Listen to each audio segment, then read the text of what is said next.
What's good? I'm Skip. And I'm DJ. And this is the Cypher. Hip hop, man. I said hip hop.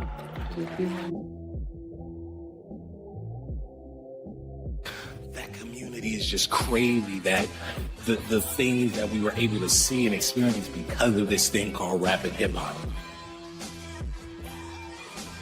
I mean, you take those lyrics and you pull them away from the music and you put them up on the wall, so someone had to look at them. They would say, "This is genius."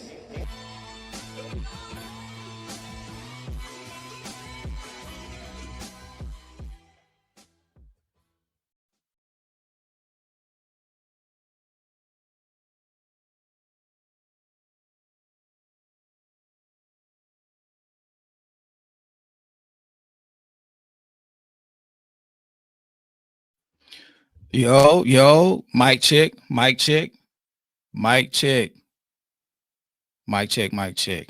What's going on, fellas and ladies and gentlemen? How are you doing? What's going on? Talk to me. Tell me how I sound. Tell me how I sound. Mic checking. Okay. Good. What's good, everybody coming in? I'm doing good, Jess. How about yourself? Okay, good. 21 skippies, yeah. Shout out to Ozu. Shout out to my good brother Ozu. Thank you. Try something different.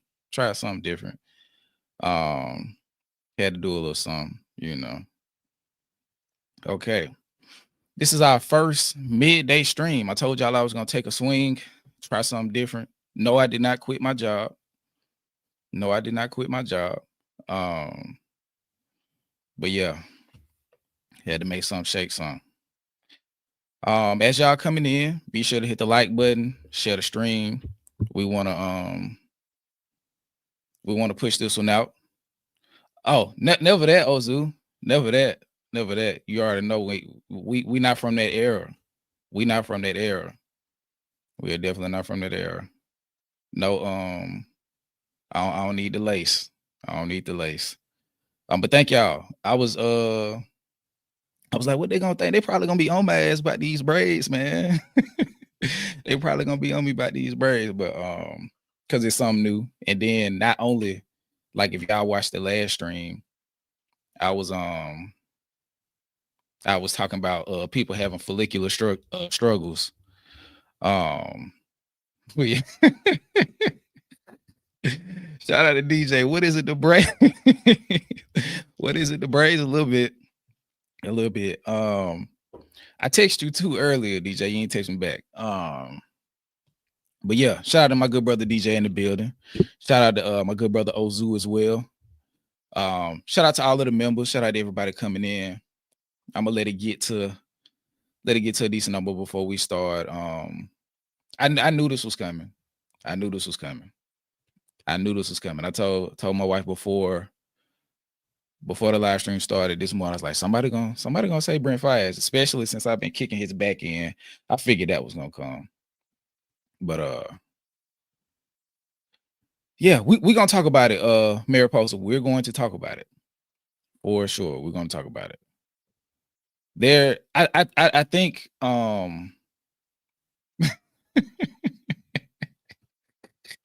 that's DJ. That's my good brother DJ. He in one of the Road to 100 episodes coming up, he kind of mentioned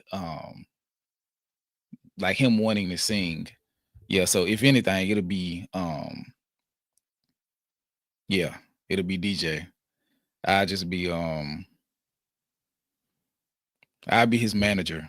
If he decides to take that career, I'll be his manager. Shout out to me. Appreciate it. Do I work in finance? No, I work for the federal government.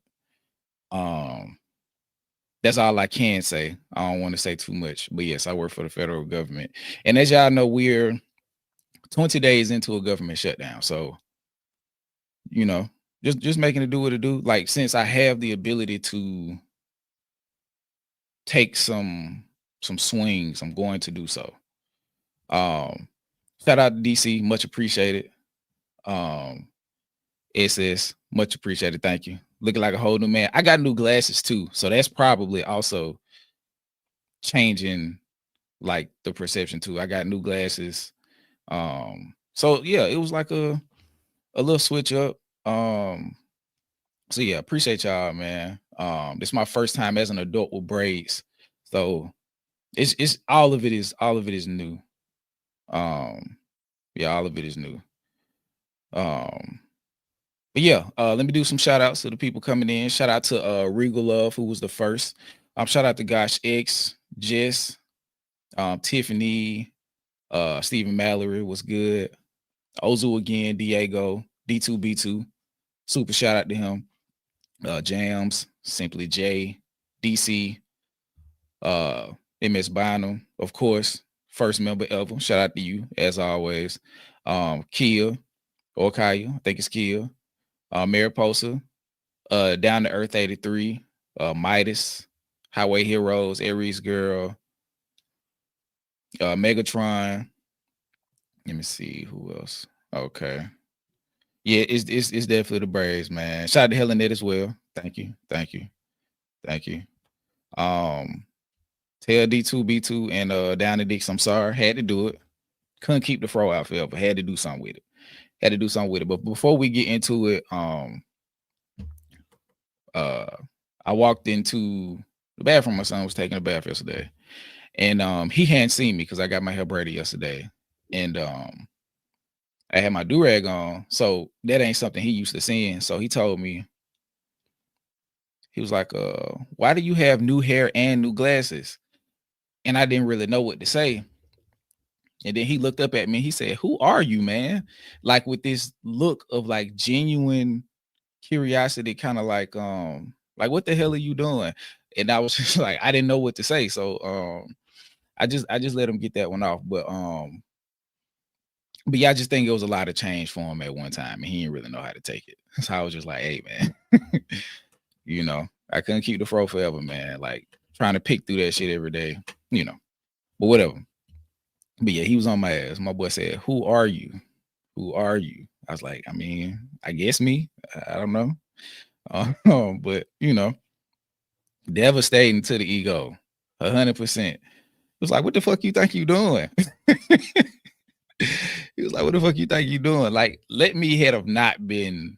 And then I went all the way done. I hadn't got the edge up and shit yet. So the braids weren't even all the way situated yet. So if I was unsure, like I would have probably took them out last night, because that kind of like that would have hurt my feelings a little bit. Like, nigga, you ain't doing shit. Like, who you think you is trying to switch up? I don't like it.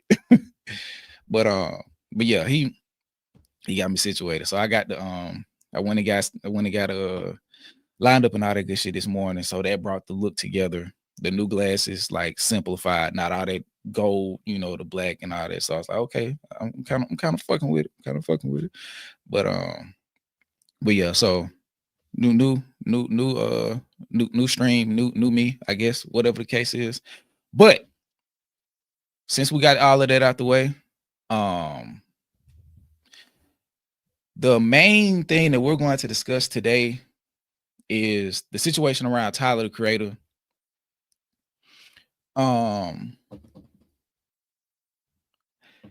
It's me, oh Lord. But yeah, with the Tyler the Creator, and apparently there was a history about Tyler the Creator that I had no idea of, because if you watched our Chromacopia reaction, we discussed like how we didn't get on to Tyler the Creator until Igor, and that was both me and DJ. So like from all of that, Goblin, Cherry Bomb, even Flower Boy, until after or right before Chromacopia, I had never heard.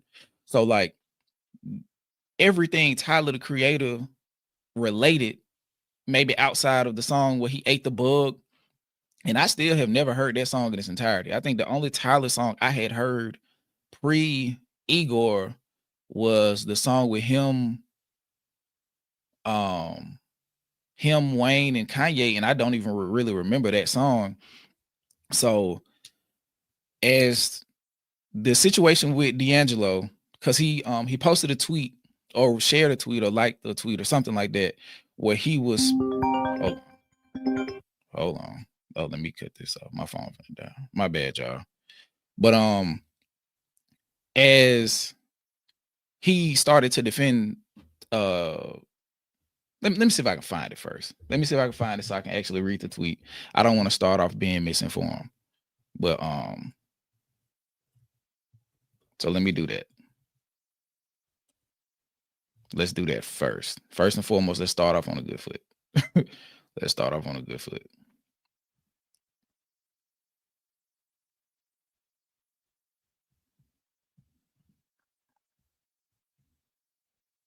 Okay. Okay, let's pull this up.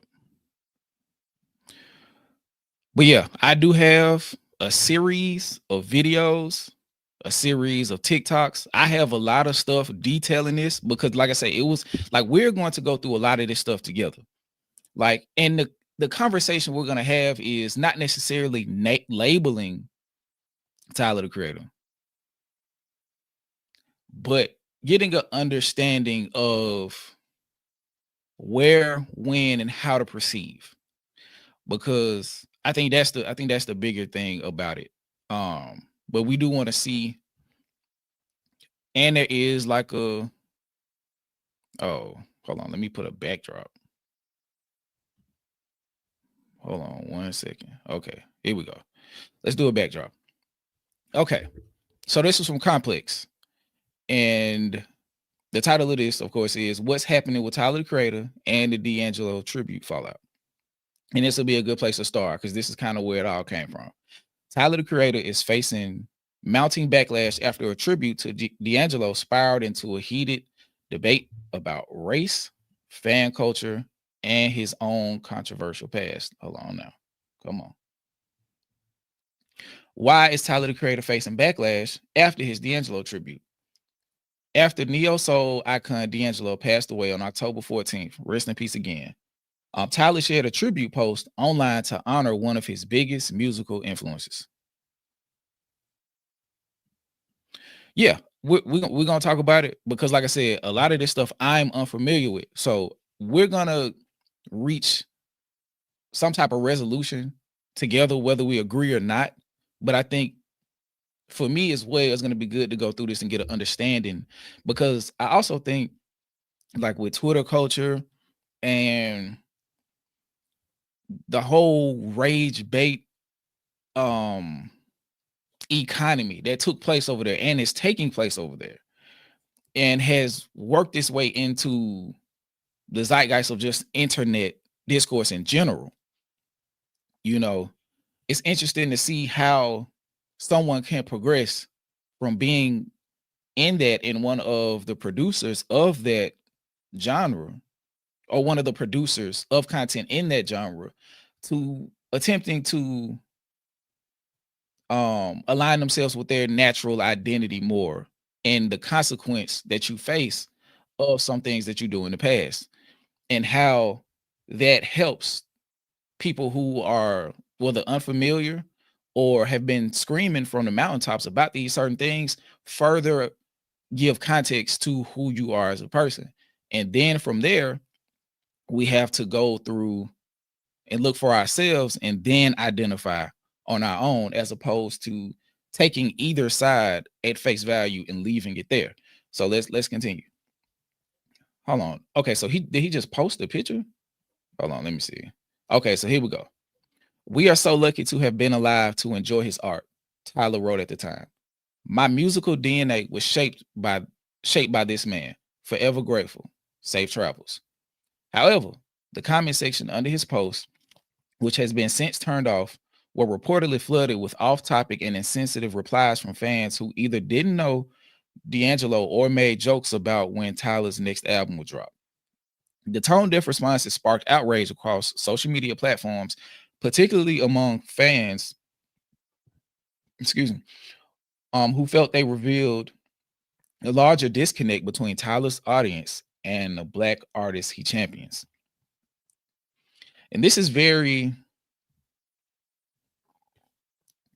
like I said, like we had a conversation the other day, I think Saturday, about you have to be careful how you meet people. And even though you can't go back and change your first impression, and sometimes you're not at the place where you should even be evaluated for your first impression because you're young or you just don't have the level of awareness to understand the foundation you're building, you know? So that's why I say, like, especially like once you get of age, it is super important how you show up, because good or bad, some people will not let you escape how you met them. And I was just saying it simply in reference to like being like our like explosion onto YouTube as far as us being seen more was through reactions. Now with the live streams, it gives us the ability to be more diverse and, you know, do think pieces and stuff like that. And if I chop that up, that, you know, but sometimes people only want to see you how they first saw you. Like I remember when we put the Doechii album review out and folks was like, where's the audio? Where's the music? It's like, damn, like I can't, like I can't even actually talk about it. I have to do a reaction. So when you have something as deep as this, I can see how where it gets like, nah, bro, like you created a fan base built on insensitivity. So we're gonna go through some of his tweets, we're gonna go through some of his lyrics, we're going to start from right here to get a better idea of what caused the ripple effect. But in response to the wave of comments, Tyler tweeted and later deleted a tweet, about sun dodgers. The term was interpreted by some as a derogatory way to refer to white people.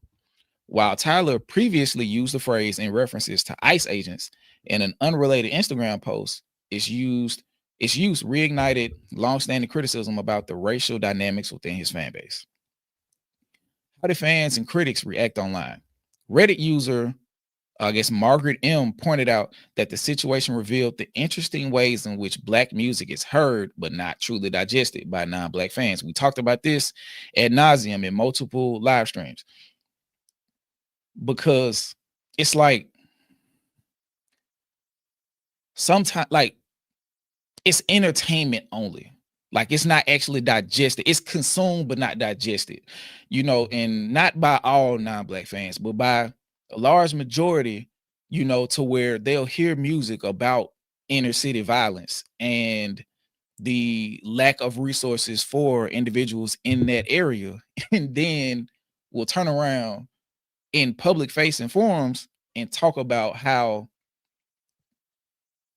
and speak on it as if it's a bad thing without listening and consuming content that kind of gives you the ins and outs of how some of this stuff happens and the conditions in which some of these people are in to produce some of the outcomes that you're judging. So it's almost like, hey, I seen it, I watched it, I listened to it, cool.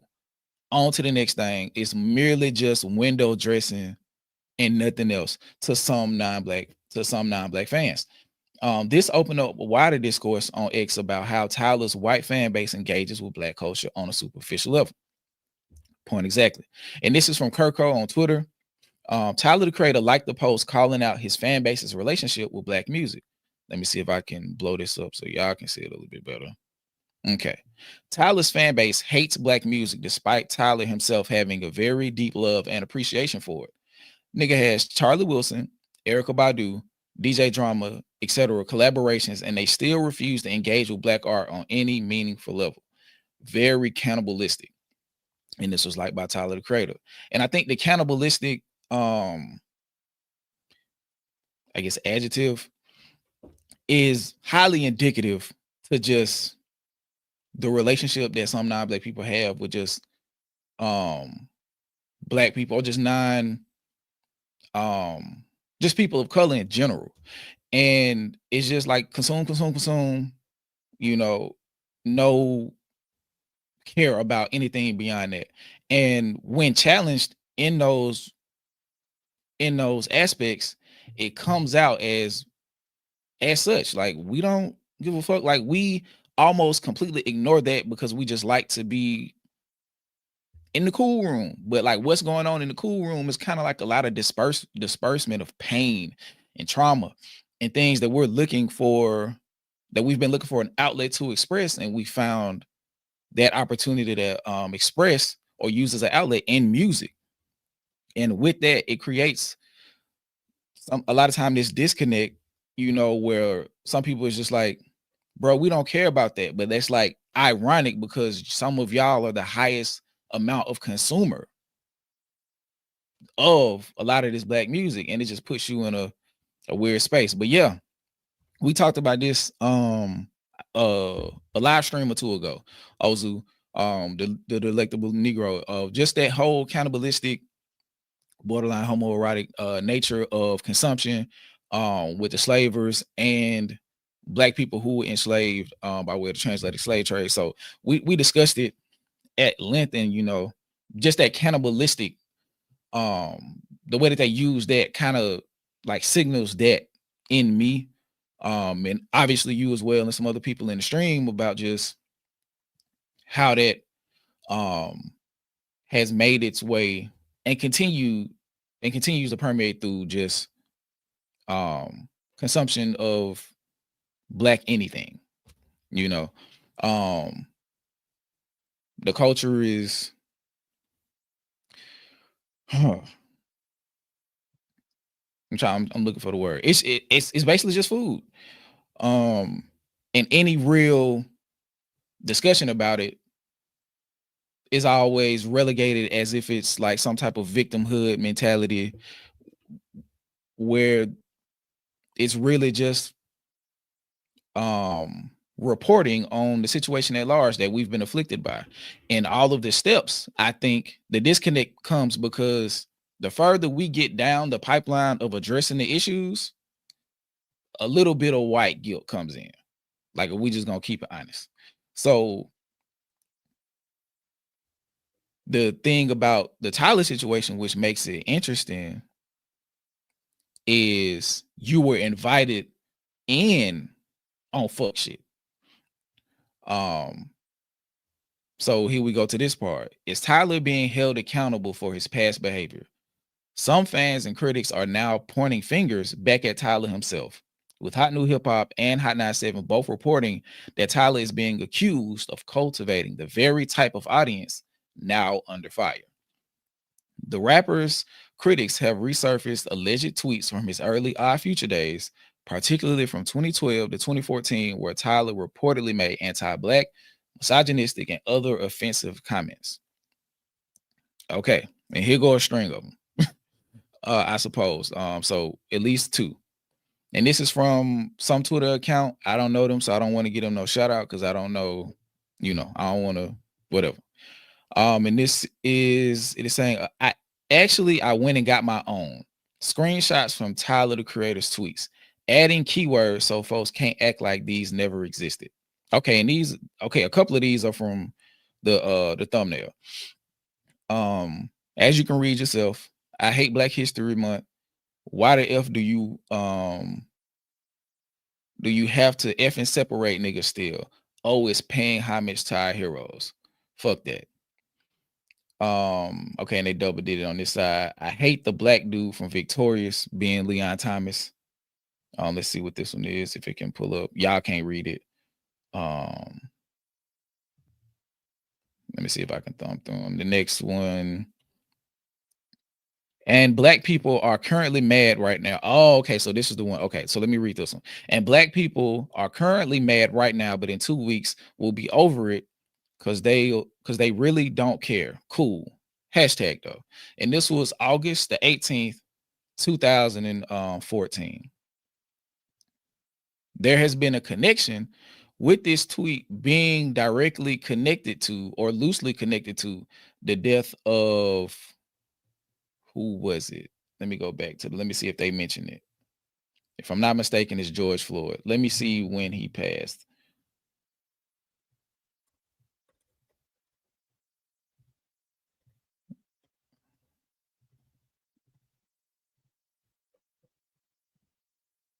It wasn't George Floyd. Who was it? Who was it? I can't remember who it was. If somebody remember, because it was around because George Floyd was 2020, but it was supposed to, they were saying that it was wrapped around Mike Brown. Let's see.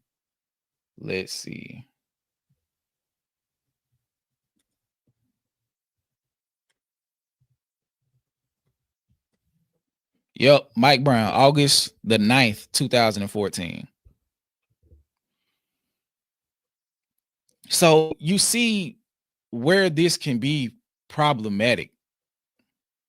You feel what I'm saying? Like, shout out to y'all for putting it in the comments. So I looked it up and that confirms. Mike Brown was murdered August 9th, 2014. So for Tyler to come 4 days later and put up a tweet saying that black people ain't mad for real, they get over it.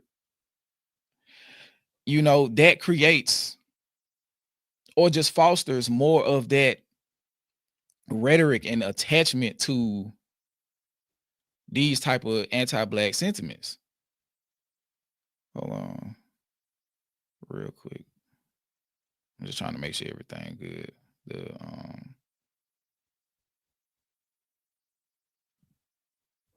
Give me 1 second, y'all. I'm just trying to see, because the super chat thing isn't visible. So I don't know if anybody has sent any. So I'll be able to look on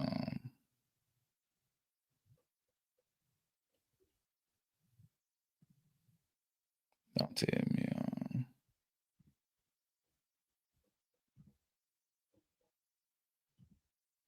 okay, just making sure. But it just puts you in a it puts you in a frame of thinking like he was feeding the beast. And when you feed the beast for so long, you create a beast that you can no longer tame, domesticate, or do anything to unless you kill it. That's the only thing you'll be able to do is actually kill the beast. So it puts you in a situation where now when you try to fight back, the beast starts to reveal all of the times that you fed it. Let's see what Ugly says. I think niggas too sensitive these days and want to find old shit to bitch about. Niggas should have acknowledged that shit right then and there. Well,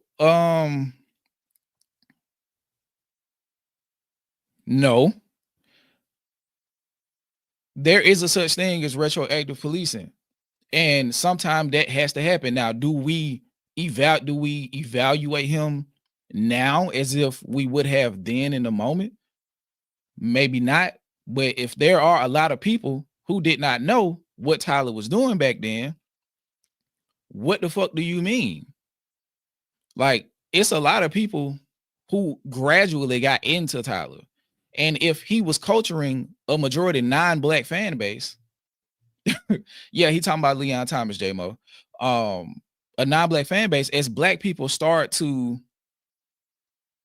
find out about it, and he starts to do things that conflict with his past, and people bring it up, it's going to create an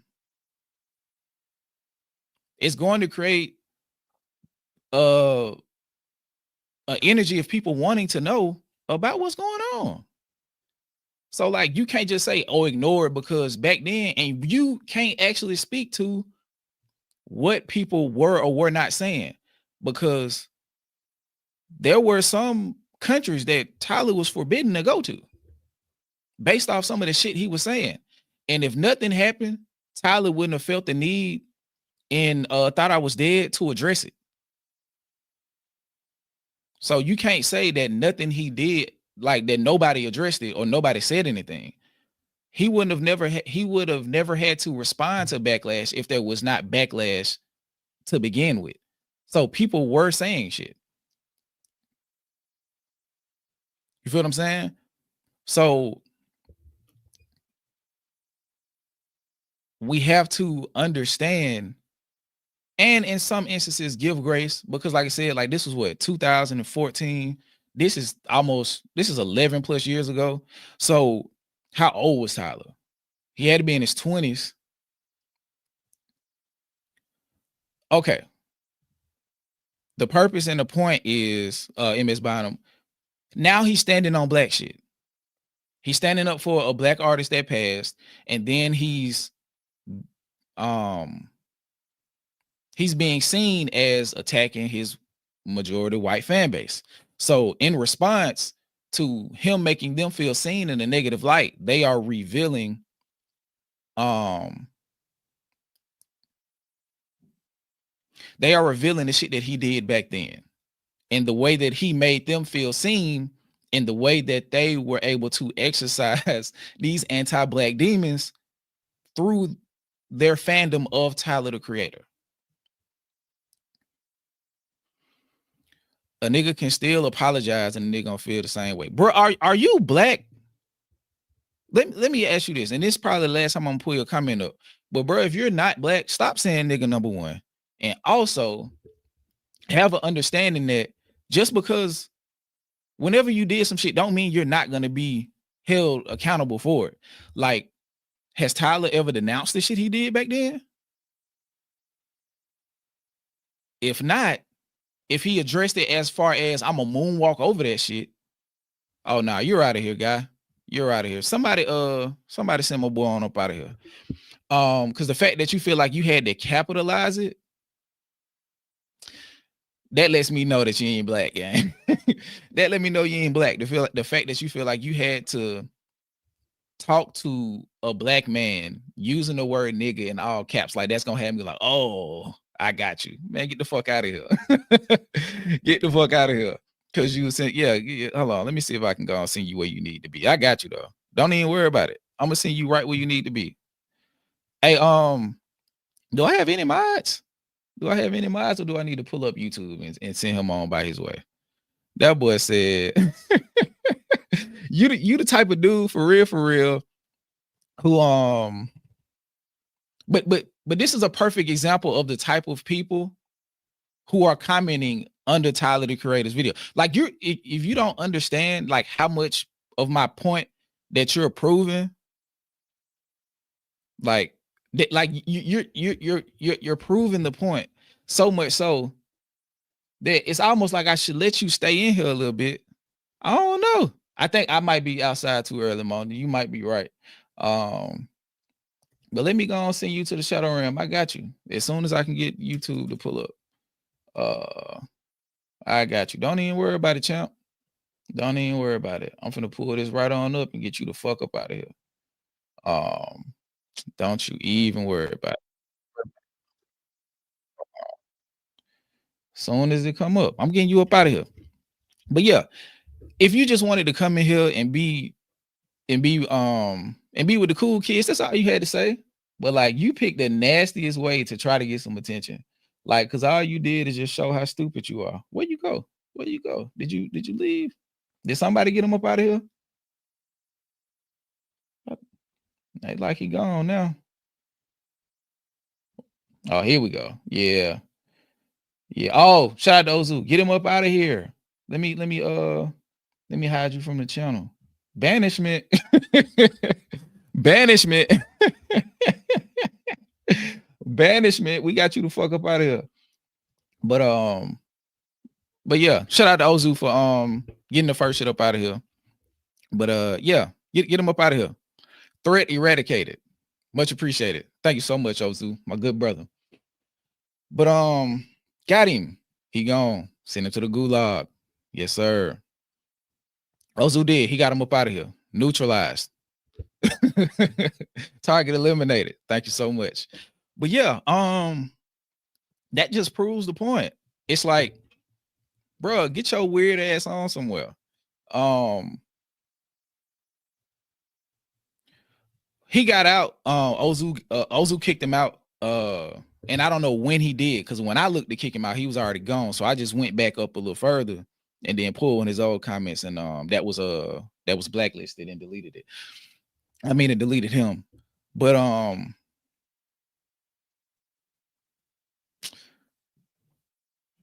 forgot what I was going to say. but ultimately, like, that type of commentary just shows like how problematic the fan base has become that Tyler created. So if any of this blowback is negative, it's because Tyler created the fan base. And Tyler gave the people who had a lot of anti-black sentiment a home to feel safe. So when you, prime example, like a huge reason why, like we talk about Eminem all the time in this context, is not necessarily, well, a part of it is Eminem's fault, a huge part of it, but also part of it is the people that Eminem gave, that made feel safe in a space called hip hop, that they otherwise wouldn't have had a home in. And then this also goes to what Drake is doing now. So what people just feel like, yeah, bro, like fuck hip hop. Like I like Drake, but fuck hip hop and fuck the people that make it, because I don't fuck with them for real. And I'll destroy it because y'all made the person that I love so much upset. So you look at that, and you look at a lot of the artists who are propagating anti-black sentiment and giving these basically either race baiters or full-on racists places to be seen, to be comfortable in community, to grow and procreate. They have a home now. So when it's time for them to like come out of the shadows, they already feel validated by the fan base that they've existed in. So they come out of their echo chamber thinking shit is sweet. Shout out to 1988 Jeffy. I think a lot of people surfacing these tweets aren't Tyler fans and never were, but it's genuinely getting the attention of new Tyler fans. Those surfacing it are on the academics of shit. I'm gonna show you something that's also gonna kind of disprove that a little bit, because some of the people in these TikToks, and I think everybody that I pulled was black, they've been discussed, like they've been saying that they've been having this discourse behind the scenes or even in front of the scenes on Twitter for a long time. It's just now that the voices are being heard or the conversation is on the table. So now people are, particularly black people, are having this discussion while the eyes are being pointed in their direction. So let me pull up some of these videos. Let me stop this one and pull up another one. So we got a couple TikToks to go through. I don't have them in any particular order. So let me see, what's this one? Called it edgy. Okay, so we're gonna watch this one first. Shout out to Mona in the chat. I didn't see the roses. So if you will, load up the roses in the chat for the cousin Moni, and we're going to get into this TikTok real quick. Let me pull this down.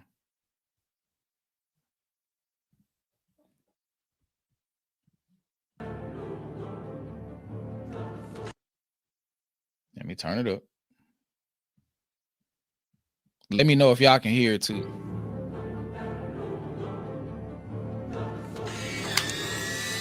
Well.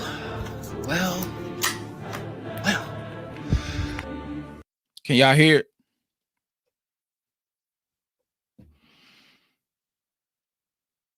Okay.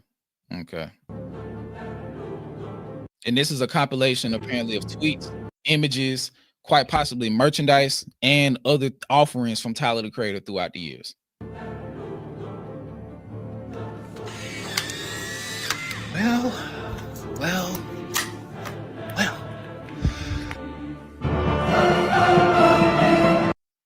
As you can see, Tyler the Creator in what appears to be a Ku Klux Klan outfit, hood and all, patch and all, full regalia.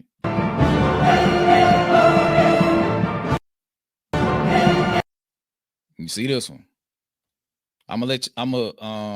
Yeah, Joshua Neal is hilarious. Good actor, but yeah. Somebody said that that Tyler the Creator was Kanye in reverse.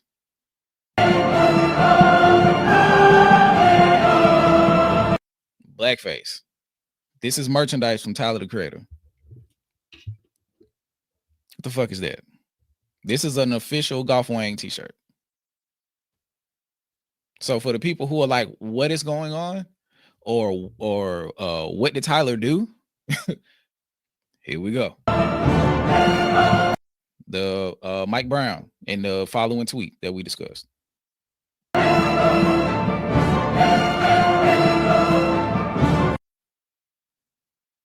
Golf Pride Worldwide. I'm guessing this was to endear him to his LGBT fan base.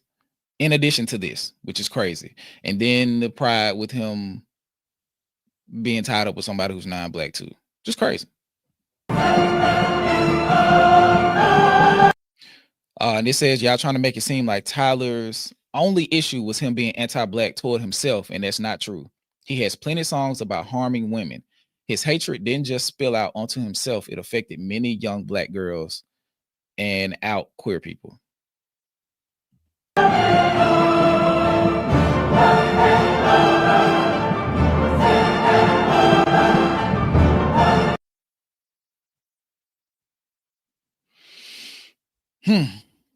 This one is crazy. Adding somebody on Twitter, Chris Brown is that nigga. I can't get over how swag he is. And then y'all see the last line. Crazy. Now, don't get me wrong. Everybody said a little something crazy on Twitter back in the day. But like the type of shit that we're discussing is not that. This is a particular type of, this isn't even crazy. Like the edgy shit was just a code word for people who said shit against people of color. That's it. That's all it was. That's all it was. Like edgy, they use the same word when they describe the Republicans who in their grown up age, in their 20s and 30s, who created, at least in their 20s, who created the group chat that got leaked. They said they being edgy. And everybody like, yeah, man, you can't, you like everything is so PC and woke now. You can't say what you want to say. This is the type of shit they want to say. And when they can't say it, they highlight people who are either dumb enough, famous enough, or black enough to say it. And when you can get two of the three, they get behind those people. Whether it be Candace Owens, recently Stephen A. Smith. I might pull up a video of him a little later. It's a lot of coons. Jason Whitlock. The list goes on and on. I don't even want Kanye West.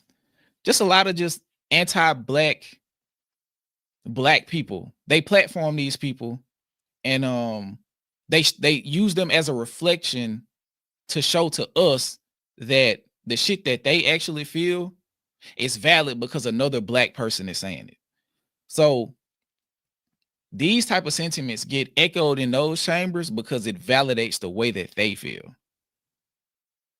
So being a tool for that establishment and supremacist structure is harmful. So it's not just being edgy. You are greenlighting people who feel this way to come out in public and not feel ostracized. But let's keep going.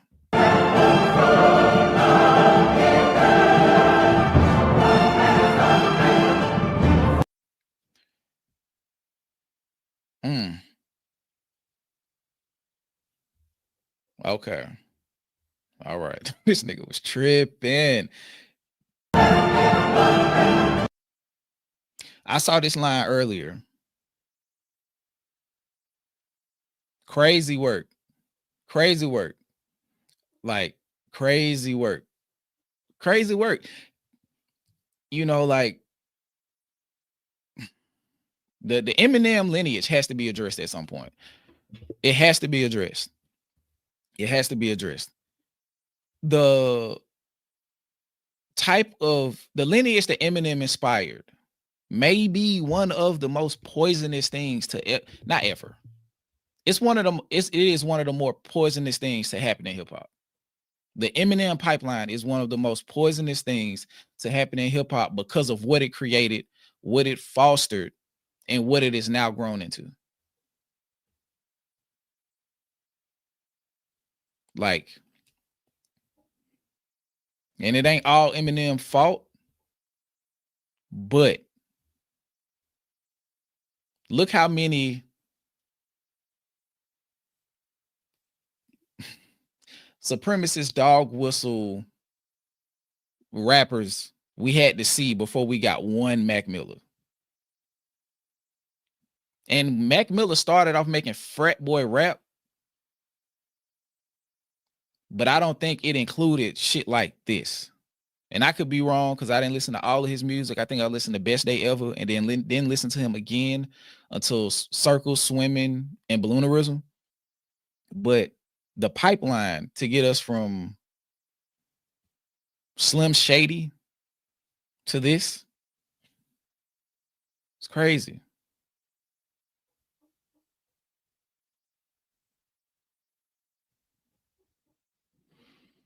This is a good comment, and this is from Mr. Unfamiliar. My theory was Tyler's anti-blackness was rooted in his anger against society, not accepting him for being gay/bi back then and forcing him into the closet, but he grew up and realized you can't use that as an excuse.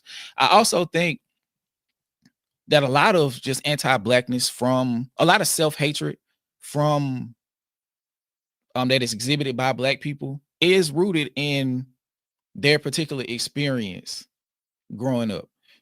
And that could be growing up in a majority white environment, or an environment where you feel like you're in the middle. In the middle is dangerous because you don't have a natural resting place on that Venn diagram. Like the black people don't necessarily fuck with you, the white people don't necessarily fuck with you, or until you make bold statements. And sometimes it's easier to be accepted by the non-black side when you start to make more anti-black leaning rhetoric. And a lot of people found a home in doing that shit, and then once they grow out of it, they try to legitimize. But it's like you went too far, so now we kind of got to address this shit on a larger scale.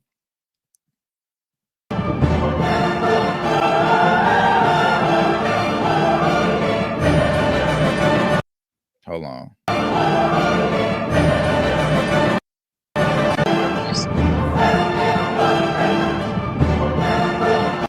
Tyler lost this shit on Twitter when an underage 17-year-old boy posted him sliding in his DMs despite his age being very visible, and people called him out. He deleted the tweet but responded with "can't even have a conversation nowadays." A side eye. Wow. Okay, we're going down a rabbit hole. We're going down a rabbit hole. Hold on. Hold the phone, ladies and gentlemen. Let me see what Moni said. The easy thing to do is not do shit in your past where backlash could come in the future. True. That's actually very true. The one thing, okay, so he said some shit on Macadelic, or is that a good one to check out? Let me know. I don't want to step into some shit. Yeah, the one thing that I am realizing though is the people of my era, the 89, 90, 88, 89, like the 88 to like 91, we are like the last of the Mohicans who like grew up like without the internet being the central driving force for like our formative years. So like, and this became more clear to me with the whole like Groyper pipeline and all of that shit, and like how people were like ingratiated to that, and like by the time they looked up, they had become nihilistic, hyper trolling, apolitical, atheist, like just fucked up, just fucked all the way up before they even looked up. And now you 30 and you don't want to live because you just don't think anything is important. But while you were going down that road, you were slowly, I guess, getting your soul stripped from you to where your identity was as blank as a sheet of paper with nothing on it. So you don't have anything to cling to, because the further you went down, the more of yourself you either didn't get introduced to or you had to let go, because that culture, the further you go down that pipeline, the smaller it gets. And by the time you get to the bottom, if there is one, it's only one type of person there. It's only one type of person.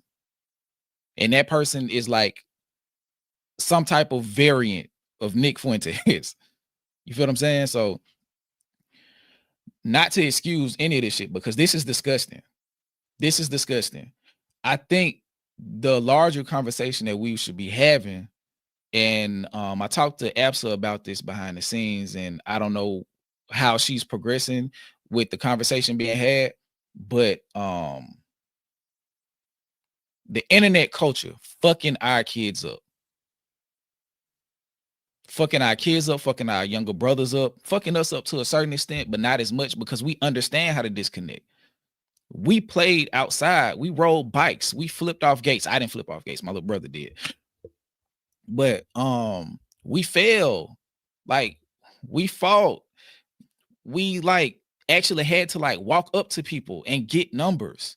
Like we had to get denied of dances in front of girls and in front of our homeboys. Like we had to go through all of these experiences in the real world. Like we had to live in the real world.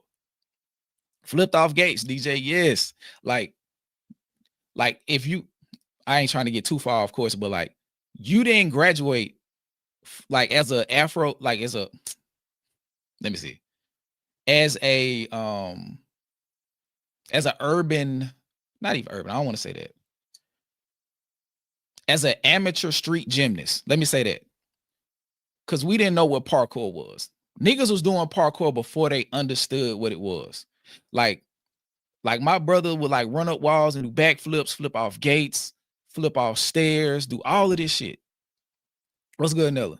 All of this stuff before we even understood that there was a genre for it, like an extreme sport for this shit. So all of this stuff that we went through that without the knowledge, desire, or care about anything in these boxes called computers or our phones. These kids, from the time that they're 10, 11, and now in this era that my kids are growing up in, 5, 6, completely inundated with internet culture. Completely a part of the internet culture. So much so that you got to watch the shit they say, because you got to start tracing the root of where it come from, because it might be introducing them to some shit that they don't need to even be knowledgeable of. Let me read this from Moni. Said being a part of the era where there was no internet and you had to be outside, but then transitioning to the internet is so interesting. These kids only know the internet now. And that's what I'm saying. Hardcore parkour. Shout out to Highway Heroes. But yeah, so like imagine where you could go outside and you walk up to somebody. Imagine yourself just being a white kid and you walk up to somebody in the street, a black person or a person that's non-white, and you say a slur to them in their face. What are the chances you walk away from that with anything less than an altercation? Anything less than an altercation. Now, just like Buddy did, behind an avatar that doesn't reveal anything about him, like his name or her name, where they from, like nothing physical, like nothing can take place other than you getting blocked from a channel that you'll probably never see again, only because the algorithm showed me. That's it. And now you go through, you spend decades of your life in this rabbit hole or in this echo chamber where you can just kick all of this shit and it's no consequence. You ultimately get people doing shit like what Tyler's doing. Tyler just became somebody of notoriety, so now there's consequences to the action. Like a lot of these people have never been in a place where they was able to say the shit that they saying to people who would feel a way about it. Because I guarantee you, if Buddy was probably not in front of me now, but like, well, shit, probably still might slap the shit out of him, because it's just like Who the fuck you talking to? Number one. Secondly, what make you think you can get that shit off? And three, if my kids with me, I kind of gotta like it'll be something that I have to explain, but also like letting them know that like, yeah, that shit can't happen. Like the whole, like it'll just be something I have to address. I gotta do something. I don't know if I would just immediately slap them, but it's just like, bro, like the further it goes, the further we go back to where it gets to a point where there may be nothing you can do about it. So while you can, you got to, and you got to show your kids like, hey, like that shit ain't gonna work out like that. Like there are consequences to these actions. And I just think a lot of these kids grew up chronically online without ever having to experience social interaction that was negative due to the shit that they were putting online. So they would just, all of the feelings that they had throughout the day, they harbor those and go somewhere where they can pretend to be powerful.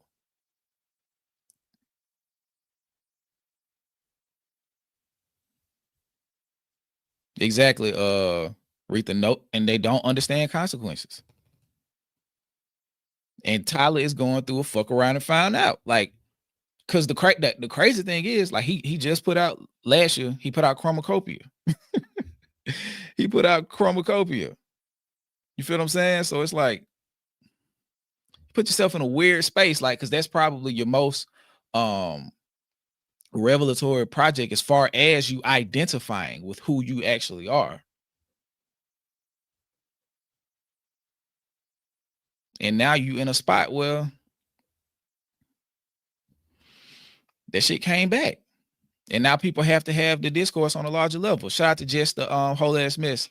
I'm trans. I love when people show me they've dug through my videos and try to make fun of me like it's all public. You can't mock me for something I love about myself. And shout out to Jess. Yeah, but that's the thing. Like you're standing in your identity because that is what you you truly believe in who you are, where you come from, and where you are now. And a lot of people just doing shit for the lulz, as they say, as I found out through my voyage through this whole chronic online pipeline. Let me read this from Black Hiller. She said the consequence is non-consequential. The guy got blocked and will go to harass, troll somebody else's chat. 90% of communication is non-verbal, non-written, and it cannot be duplicated online. That's a fact. So the best I can do for what we're doing currently with somebody like that is just to get them up out of here. Like, because they want to be validated. And that is shown in like the stuff that they migrated towards throughout, you know, their journey through this whole internet shit. Their life on the internet has been about seeking validation. So like the best we can do is just have the conversation around them. Because I don't know if I blocked them from the channel. I just know I hit them. So it's only, you know, it's only so much we can do. They'll always be able to find somewhere to congregate. Just like roaches. They'll always find somewhere to go. Like you can't kill them. The best you can do is ignore their stupid ass because that's what they want. They want to be seen. They want to be validated. I just used him as a teaching moment and sent him on by his way. Shout out to Happy Valley Farms with the first super chat of the afternoon, which is crazy. First afternoon stream. The internet allows liars with bad characteristics to shine and discourages critical thinking. Exactly. The anti-intellectualism campaign is getting stronger as the push for AI gets stronger, because the ultimate end goal is the hyper reliance and dependence on artificial intelligence. So if you're not thinking and the critical thinking becomes so foreign of a concept that the majority of the population not only doesn't do it, but can't do it,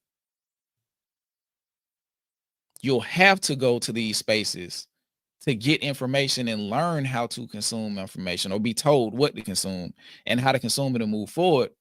They win. The main goal is more dependence. Let me go to the next one. Shout out to Down in Dixie. The accomplishment I felt in approaching a girl and getting her number at the Magic City Classic and City Stages is something I'll never forget.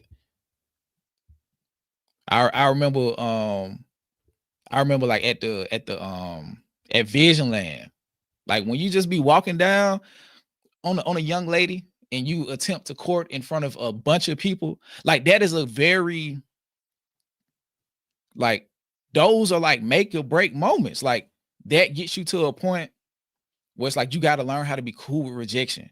You have to understand like the delicacies in communication with somebody of the opposite sex, which a lot of these people, or the same sex, you know, love who you love, but you go through these trial and error things, but that's just a part of the human experience. And they like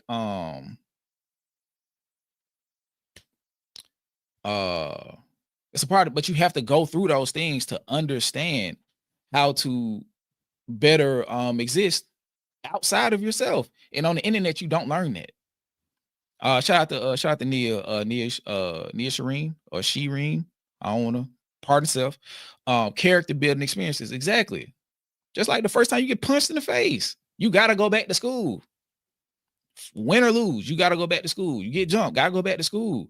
Like you get embarrassed, you got to go back.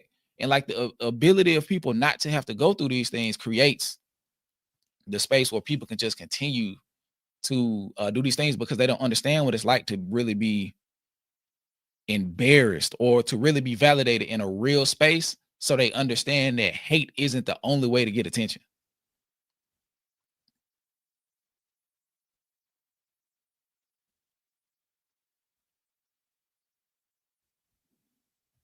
Hold on.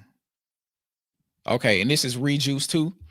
Pertaining to Tyler, I had black classmates in high school who hated black girls, and now their wives are black and they're protective of their black daughters. God laughs at the wicked. Man, I think one of the biggest like humbling things of life is experience. Like you have never been humbled any other way, like you've never been humbled the way experience humbles you. You know, like you have all of these preconceived notions, and then you go to experience in life and it completely changes your viewpoint, especially when you experience life earnestly. When you experience life earnestly, not something super curated to all of your prejudices and all of these misaligned ideologies that you've been led to believe and accept throughout the earlier parts of your life. Like imagine like hating somebody so much that you don't even know, or that you've or a group of people that you never met, and then by hook or crook end up having to congregate with these same individuals. Like I remember when I was in the military, like it was this dude, shout out to Mulhern. He was from Idaho or Wyoming, some shit. Bro had never seen a black person, and I'm now his roommate. Like you have to live with me and start to challenge those for the next 5 months and challenge those thoughts and concepts that you have. And then we're around more black people, because if you with me, you with black people from all over the country. So it ain't like you can just say, hey, like Skip is a good one, or you have to really address anything that you're thinking. And not to say that he was racist, because he didn't ever show that, but like you could tell he was completely ignorant to the black experience. So when you look at it from that perspective, it's like experience really will humble the fuck out you and reshape how you think. It really will. And I think that happened to Tyler as well, to like bring it all the way back around. But yeah, like I think as he got out and started to experience more, and that experience led him to like identify in spirit with who he actually is. Like a big part of that is going to have to be identifying who you were at a certain time and coming to peace or reckoning with that, to where you can actually accept that and not just simply try to ignore it because you don't fully become who you are to become without identifying and coming to peace with who you were. The whole concept of Mr. Morale and supposedly chromocopia. Let me check out the additional super chat. Shout out to Screaming Self. Skip, I've been plugged in and online since 84, and I'm retired CompSec. Social media represents everything I've come to hate about having been in IT for as long as I have. Wow. Wow. I would like for you to expound on that, and I'll address it as it comes up. But that's very interesting. Because like I just think it's really the Wild Wild West. Shout out to Down to Earth 83 with the super chat, much appreciated. Tyler was 19, 20 when he came out with his first album. He's 35 now.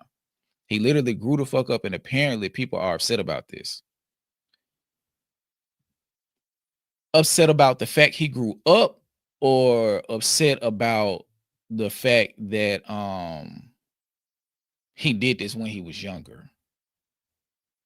I think as adults, like, we can collectively like understand that, granted, he was young when this happened, but we have to like understand and address it because it's a part of Tyler's story. And it also allows you to look and be like, did he ever address, overcome, or eliminate this frame of thinking? It'll be a long rant, a riff. I mean, shit, what time is it? 2:30. I got like an hour and a half.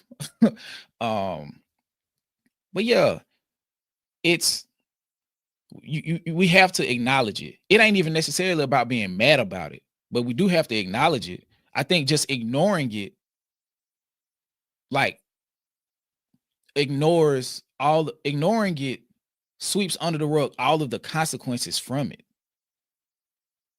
You know what I mean? Like, we can't just, I don't think we have to hate Tyler going forward, but I think we do have to acknowledge what happened, what transpired since it happened, and what are the results of a decade of that being in the zeitgeist.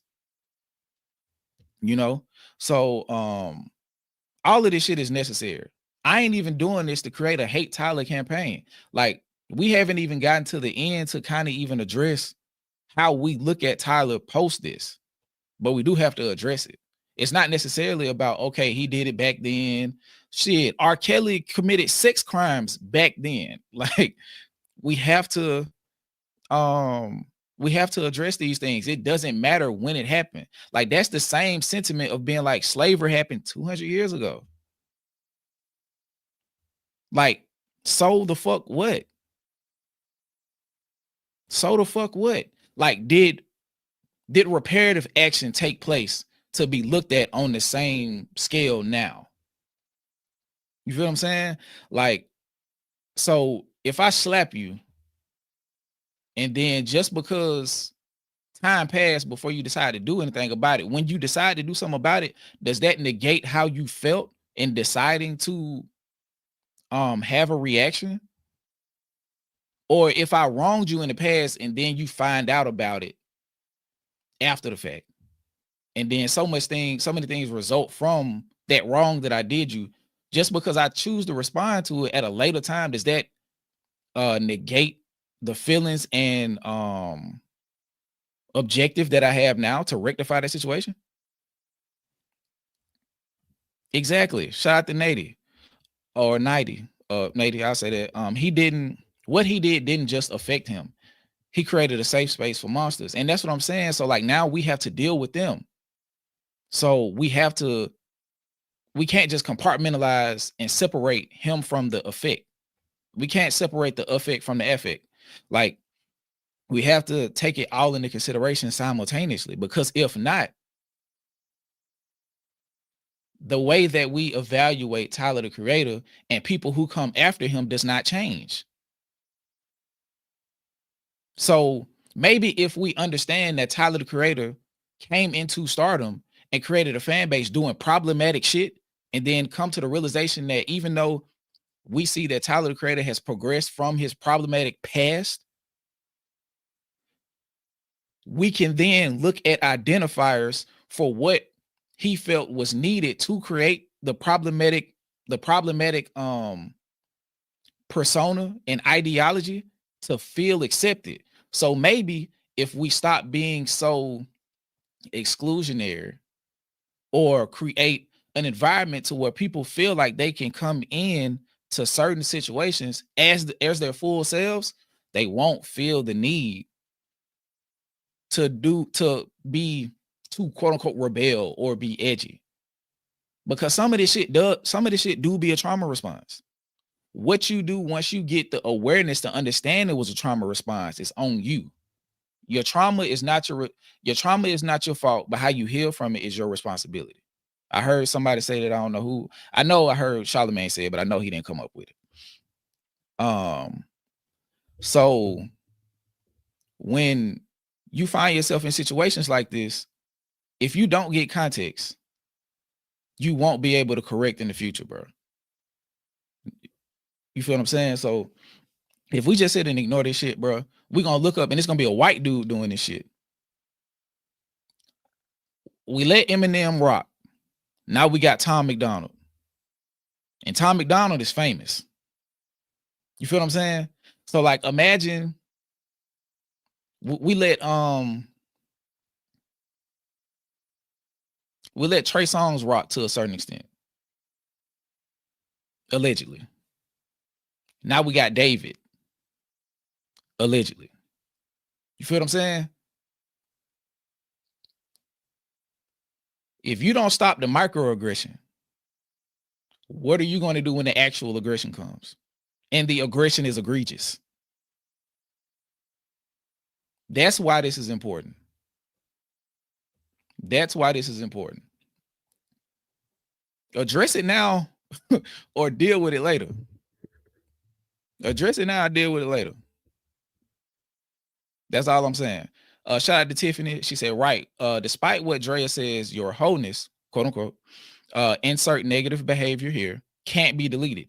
You can grow from it for sure, but ignoring it doesn't make it go away. Face your demons. Exactly. That's all I'm saying. So when Tyler did take your mask off and he didn't address this, did he really fully unmask himself? Got to address the elephant in the room. Got to. That's the whole purpose of this. And then we're gonna go through this, look through some some TikTok discourse that some people have had concerning the matter, and then we'll come to a conclusion, and then we'll see, depending on where we at, how we move forward. But let's finish this.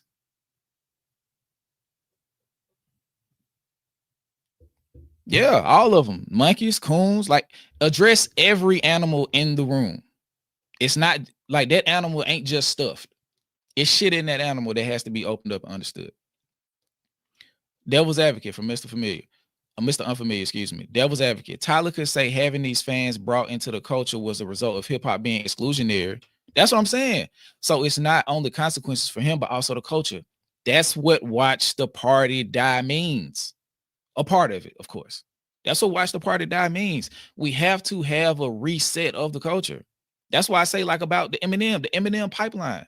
Like Eminem was saying, it may not have even been a dog whistle then, because Eminem has kind of stood on business a few times.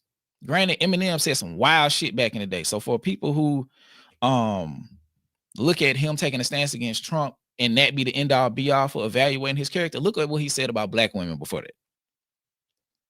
So how do I want to say this? The whole Watch the Party Die concept. There is a culture in hip hop, not hip hop culture, but there is a culture in hip hop that has been festering for decades, with the initial seed being problematic. So when you look at a particular symptom, one symptom being this Tyler the Creator situation, the symptom has a root cause. You feel what I'm saying? And not all causes are the same. And not all roots stem from one singular cause. You have to understand those things. And that's why context in these specific situations is important. So I agree with the exclusionary thing. Like, just why I say, like, some of this shit starts off as trauma responses. And the fact that there is a mental health epidemic in this country, and Black Hiller will be able to speak to this in a more a more technically informed capacity because of her education and years of experience in the field. But when you have that amount of untreated, undiagnosed, and unhealed mental let me see. I for lack of better words, mental illness. And not necessarily with everybody's schizophrenic, everybody's bipolar, anxiety, this, that, and the third, but like a lot of this shit is just like widespread social cancer. And that comes with like the lack of understanding of how to read people, how to interact with people, how to have be on equal footing with people, the lack of willingness to accept certain things, like all of that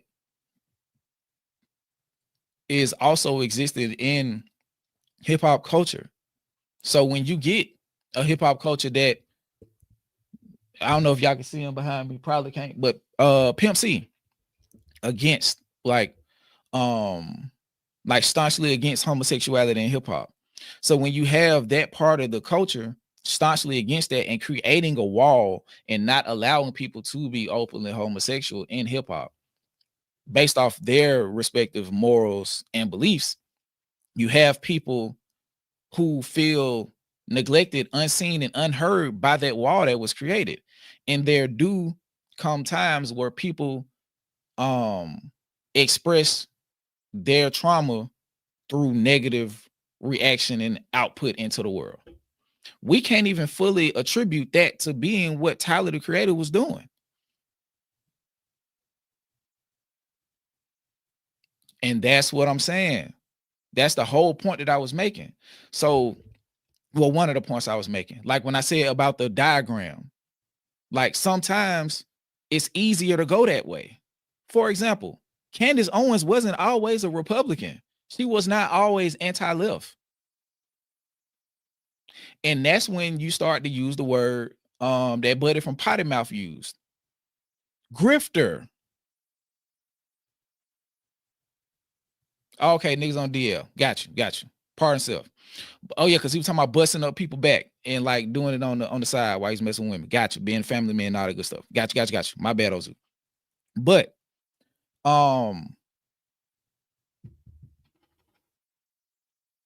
what was I finna say? Oh yeah, the Venn diagram and the how the pipeline leads to Candace Owens and people like her. They start to realize, hey, it's easier over here.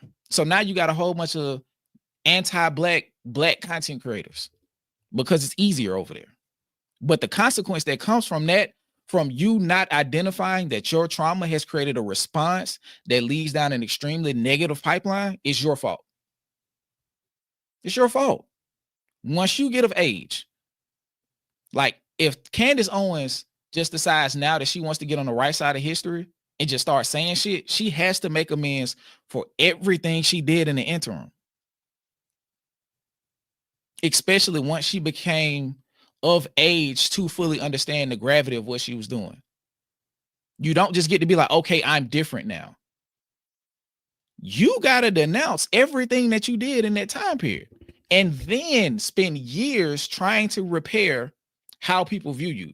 You don't get the opportunity to decide how people should view you, i.e. Neon on the Breakfast Club. You don't get to do that. You don't get to do that.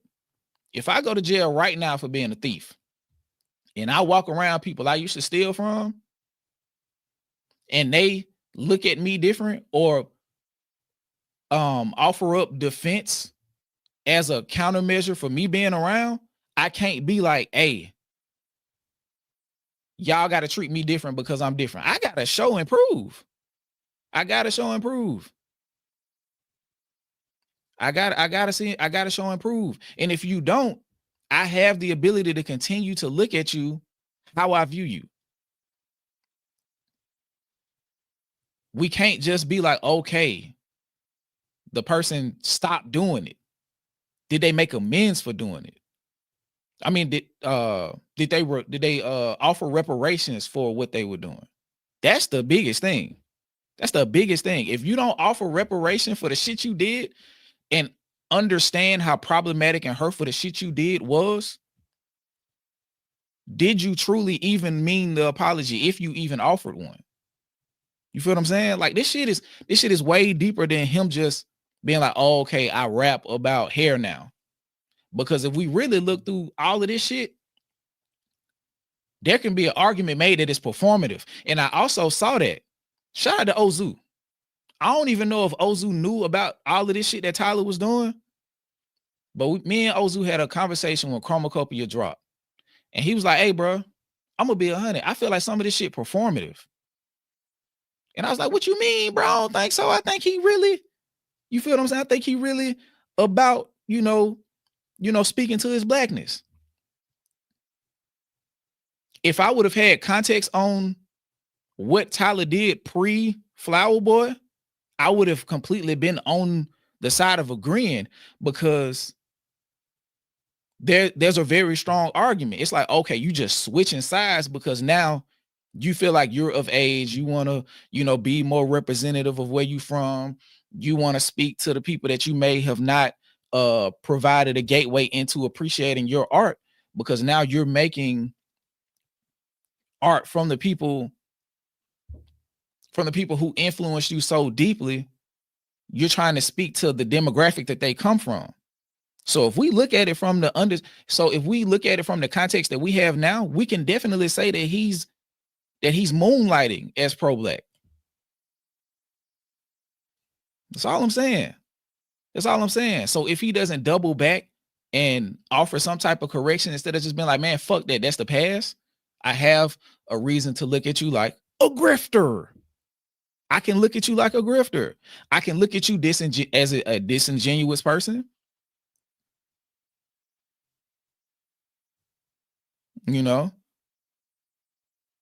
So who's to say? What do you mean changing the culture? What do you mean changing the culture? What do you mean?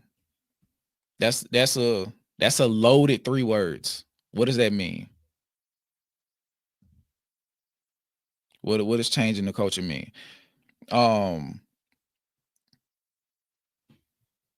Or are you saying like changing do you mean changing his branding?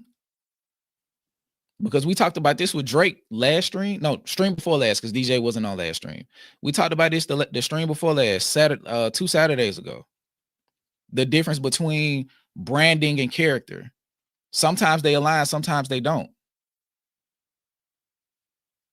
So the question is Tyler's brand on par, in lockstep with his character? Because if not, he's being disingenuous. If not, he's grifting.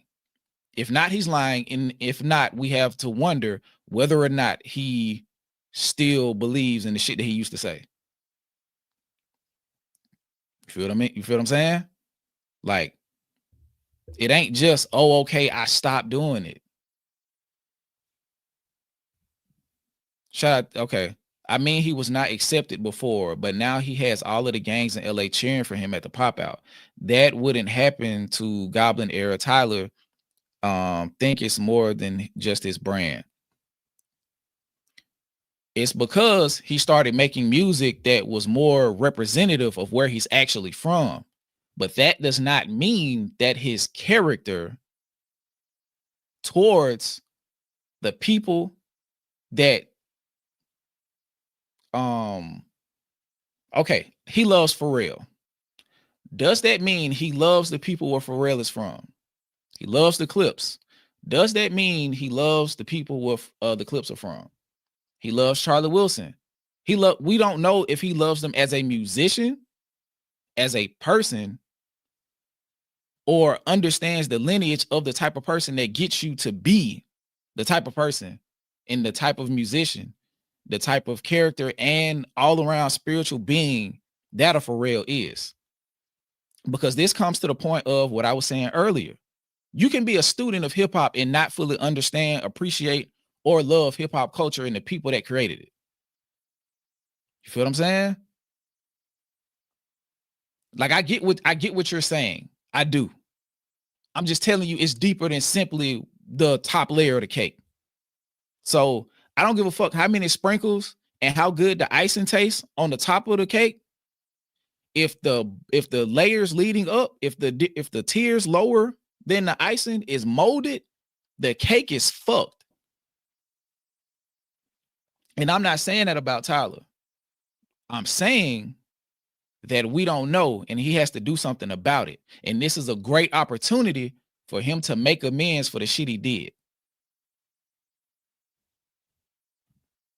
Good point from Moni. I see they talking about Malcolm X. Malcolm also acknowledged his faults, accepted his wrongs, and took the necessary steps to better himself and lead his community. And with that, he had to stand firmly on the new position and disavow the old position. You gotta pick a side and stand on it so firmly that the shit that you used to do is understood through the context of the steps you took to become the person you are now, not just switching. You don't just switch. Malcolm X didn't just wash the perm out and become a new person. That's not what happened. He had to become that person through a rigid set of steps and deal with the consequences of who he used to be. And understand that even though, thank you, baby. Love you too. And understand that even though you became one of the greatest black voices and revolutionaries of our time, some people still are going to remember you as a pimp and a convict. The fact that you acknowledge it and do better doesn't mean it ever goes away, regardless of what you do. It becomes a part of your story. It becomes a part of your story. You don't get to erase it. You don't get to, no pun intended, white it out. It doesn't go away. You just got to find a way to make amends for it. That's why some people who go to jail for violent acts against their community, whether it be selling drugs, robbing, stealing, some people murder, whatever the case is, they spend the rest of their life when they get out of jail trying to make amends for it. That's what defines their legacy on the way out. I made amends for what I used to do. I speak vehemently against what I did, and I'm trying to show people now that my character is being impressed upon the community in a positive way.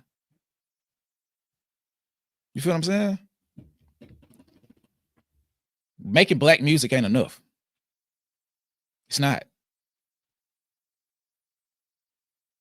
You got to change. And who's to say if he has or has not changed, but we won't know unless he shows us. That's what I'm saying. In a real way. And a part of that real way is disavowing the shit he used to do.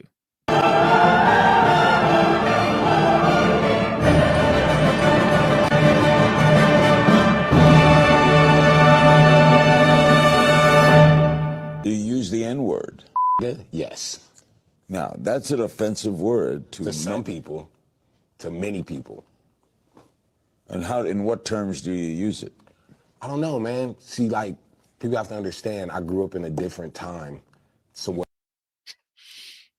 And here's Tyler telling a white man he doesn't care when 9 people say the N-word and encouraging. So. That word is just a word. It has no effect, but it is a double standard because there's certain people who will get offended if someone who doesn't have the skin tone of me says it, like, which is really weird, you know? Like, then they're keeping the original meaning of that a lot. I don't know how to explain it. Well, if a white person says Yeah, like if a white person says it. Isn't it derogatory? Like, it's derogatory because your skin isn't the same color as mine. But why when it's just weird that a lot of people still get, you know, upset with that. And it's like, I don't know. I think you give certain words power. Are you saying it's just a word? Yeah, like if you choose to be Is there any word you that could call me and I would not give a fuck. Is there any word that would bother you? Would the word boy bother you? If someone said, hey, boy. Not at all. Wouldn't bother you. No word would bother you. No. So anybody could call you anything. Yeah, I wouldn't care. All right, that's good for you. Okay. Now, that last part, that is ignorance. That is youth, and that is ignorance. Because what era was that? Was that like I don't know what era, but that's clearly I'm assuming pre Flower Boy. That is ignorance. That is ignorance, and him sticking to, because I think what he's trying to say, the we give words power, proper understanding of that context can lead to something productive. But not understanding what you're saying and how it becomes a dog whistle to other people is extremely dangerous.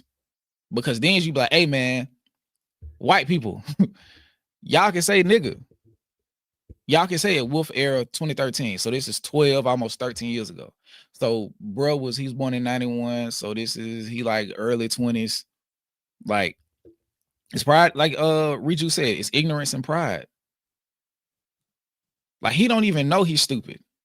And if somebody told him and tried to show him how stupid he was gonna double down on it because it had become a calcified part of his persona.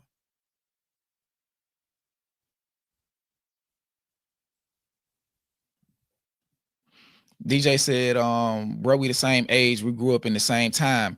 We grew up in the same time, but not the same place and the same, like, the eras is different. Like,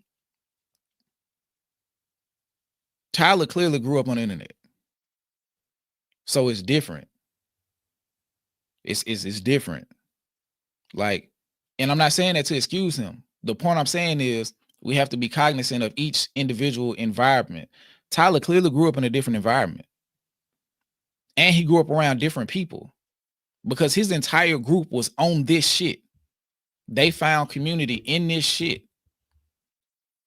And what shows that, as I was watching the video earlier, Earl Sweatshirt, his mom sent him, I think, to Africa, and then he came back with a completely different mindset. Yeah, that's DJ. He came back with a completely different mindset. So like I say, I think Earl Sweatshirt went away and had a very humbling experience. He had a very humbling experience. And shout out to Ozu, he said he from suburban Cali, not Cali. We didn't grow up the same. Sent him to Samoa. Okay, got you. Because then he had to like do work with like people who were victims of violence and stuff like that, right? If I'm pretty sure that's what the person said in the video. Like, he had to like do work, like charitable work with like victims and stuff. So like, when you get confronted with the result of some of the shit you're saying, you have to address and like look dead into the face of the type of shit you were saying, like, and see the result of it.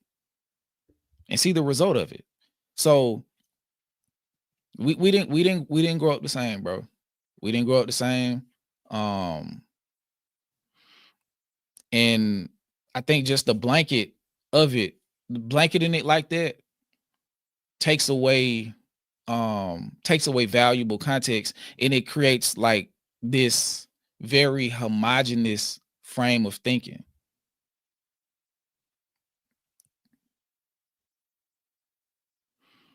You know, so I think bro was extremely ignorant, and he was leaning on the dumb shit. And he saw that it was an avenue for him to become popular. So he, at that point, he doubled, tripled, and quadrupled down on it, to the point where he saw, hold on, it's another video. I just want to show this, and I'll play these and not talk, and then we'll circle back. Give me a second. Let's play this one. And I want y'all to let me know if y'all can hear it and all that good stuff. And this is from TikTok. Come to roost on Tyler the Creator. And this, so the chickens have come to roost on Tyler the Creator. And this comes after years and years of anti-blackness. Now, if you guys grew up in the early 2010s, you would know that Tyler, he was a bit different back in the day. It was quite clear that Tyler was. And shout out to Mona. She said Earl's parent was a critical race theorist at a university. Yeah, his mom, right? They seen Tyler and said, hell no. Yeah, it's like we'll talk about it. Let me finish. Was making music for the white consumer. And to me, it's quite evident in the merch, in the messaging, like all this stuff got him a lot of heat, man. But the raunchy, edgelord humor, that helped him build a career. Like, you cannot talk about Tyler without talking about his coon phase. And it's for that reason that I really couldn't resonate with his work. Like, Tyler was probably one of the first rappers to be unapologetically anti-black. And to see him change sonically and grow and have an appreciation for black art, it's amazing. But it's not surprising that he gets his nigga wake-up call later in his career. I love this for him because it kind of just shows that a lot of his fan base doesn't necessarily care about artistic integrity or culture. It's really about tap dancing, shucking and jiving. And oh, hello. Never seen this. How is he not a mod? I mean, he's a part of the channel. Why would he be a mod? And typically a DJ doesn't exist on the other side of the screen. So it wouldn't make no sense to make him a mod. But yeah, I didn't know about this. I didn't know about this this weird white face shit. I didn't know about this. That's why I had to stop. Entertaining them. I think as he ages, he's starting to realize that he has a job to basically educate the public.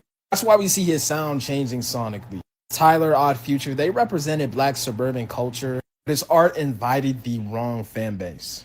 I think he's at a point where he's going to have to do some damage control later in his career. With that, that's going to require a lot of work to undo. See, I'm not the only person that thinks this, bro. I'm not the only person that thinks this. Like, bro was really fucking tripping.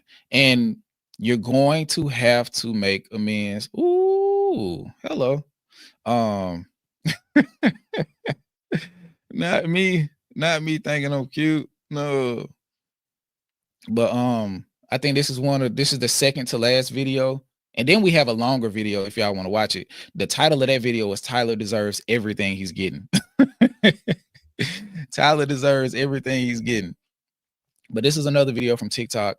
And he kind of addressed this, I think, as a fan of Tyler. So yeah, we're gonna have to this one, I had to put this one in there because it's like, I think a lot of people think that Tyler's black fan base or lack thereof wasn't addressing this shit as it was happening in real time. So here we go. My bad. Age as Earl Sweatshirt and was listening to Odd Future in their teens. I'll talk about the Tyler the Creator stuff as somebody who is the exact same age as Earl Sweatshirt and was listening to Odd Future in their teens. And there was a specific moment, right, that I remember being a switch flipped in my head, okay? When Earl came back from Samoa because his mom made him go work at like a camp for the victims of like domestic violence and assault, right? Like assault. I remember when he came back and doors dropped and he wasn't doing all the like horrorcore, I'm gonna lock you up in RAPE. Like he left all that stuff out and just had the raps. That was so exciting to me because I was like, finally, like, they're growing up. This is music that I can play around people. And I remember being on like forums and stuff and people would be like, man, Earl just doesn't have his edge anymore. Earl's not the same. Earl just doesn't have the edge. And I was like, it's the same music, but without the RAPE in it. It's even better, I'd argue. And I realized in that moment that like my perception of being like where I was from and there not being that many people who listen to Odd Future, that like the fan base was different than like me in my head who was watching like Loiter Squad and being like, oh, it's like a group of just like weird black kids. Like I'm a weird black kid. Like No. You I don't know if DJ's still here, but you see what I mean? Like the lack of homogeny. Like I wouldn't have identified myself in this era of the early 2010s as a quote unquote weird black kid who had like I didn't know what Loader Squad, I didn't know what that was until in my 30s. I did not know. So like the level of exposure just shows like how different the lives we were living were. Yeah. So it's like we existed on completely different paradigms. So okay, so we got a foot. Okay, we're gonna watch it then. I might skip this next TikTok and go straight into it. But I thought this video would be very important because it just shows the difference in exposure levels. No, and I've talked about this multiple times over the past few years where I'm just like, I'm really surprised that there's never been like a Tyler the Creator reckoning. Because people don't remember Tyler was like banned from countries because his lyrics were so full of RAPE that like Australia, I think, and the UK were like, you can't come into this country. And while I think that was like a lot of them to target him specifically and not a lot of other artists who are actual RAPIS. This is TikTok censorship. The point is, yeah, it was always that bad and it was always weird. And like, I liked them for being like a cool experimental hip hop group. But the lyrics, you know what I mean? I remember Earl getting roasted in like 2013 or 2014 or whatever when Taylor Swift dropped Shake It Off and he was talking about it being cultural appropriation. And it was like, weren't you guys on songs talking about locking Taylor Swift up in your basement? Like, it's like, they deserve their lashes. And it's like, they deserve the lashes. I would say Tyler explicitly deserves them more than anyone else because he was often the head of creative control, and all the other members of Odd Future pretty quickly grew out of that. Tyler was really the only one holding on to this whole, like, I need to be edgy, I need to be offensive, like, thing. And so, like, yeah, set that motherfucker through the ringer. He never got the right lashes for it, okay? So it's just his turn. It's his time to shine. It's unfortunate for him that at the height of his acceptance in Black culture, it is being revealed that along his elevation into being accepted, not just like in music, he clung to anti-Black shit. Like you platformed yourself on anti-Blackness and you decided to pivot, but now the Black people who accepted you from a position of ignorance in most cases, myself included, all of this shit is being revealed. So if we're in the if we're in the mindset of a cultural reset and understanding that this type of rhetoric isn't to be allowed and has to be dealt with and acknowledged, but we're while championing Tyler the Creator and everybody looking at us like he doesn't know. And then it's like, no, what? And then they show you all of this shit. It's like, no, we have to have a conversation now. Like, Buddy was in a KKK outfit. We killed Kanye for that shit. Granted, Kanye was a grown ass man with 4 kids when he did it. And on his second wife. Tyler was younger, so we give him a level of grace, but he still has to address it now that he's a grown man and that he's made this huge swing from anti-Black to seemingly at least a very high level of adoration for Black culture and Black aesthetic.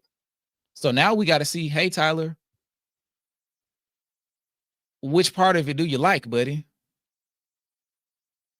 Do you like the person making it or what they made? That's a very important question to ask. Because we look at it now like, okay, this is a question I ask to all of my non-Black people. And you don't have to answer.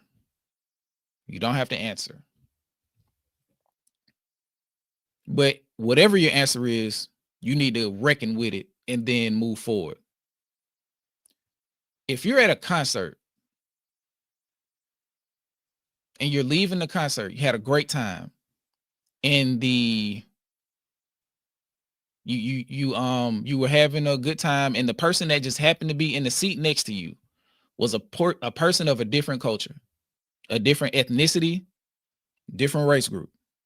You're walking outside. Y'all bonded, y'all had a good time, y'all exchanged numbers, y'all want to link up after.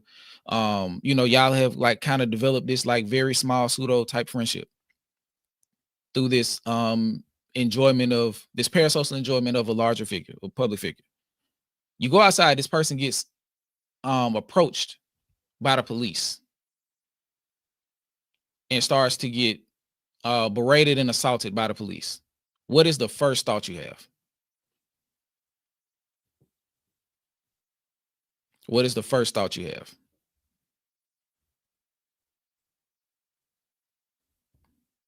You don't have to answer. That's not why I'm asking. I'm asking the question so you can have a revelation of self to yourself.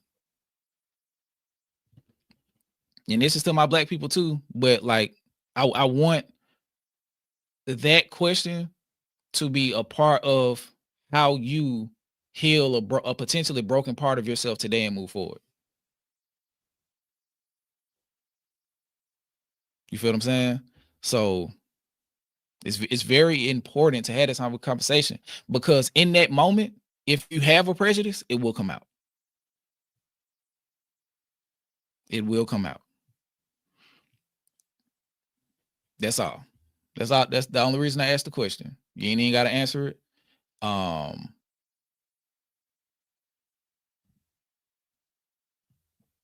I'm sorry. One more TikTok video.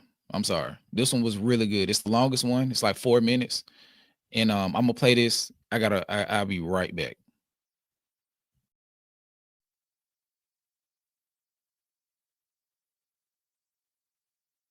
And still considers himself a fan till this day. I haven't loved everything he's put out recently, but I still find enjoyment in it. Don't get me wrong.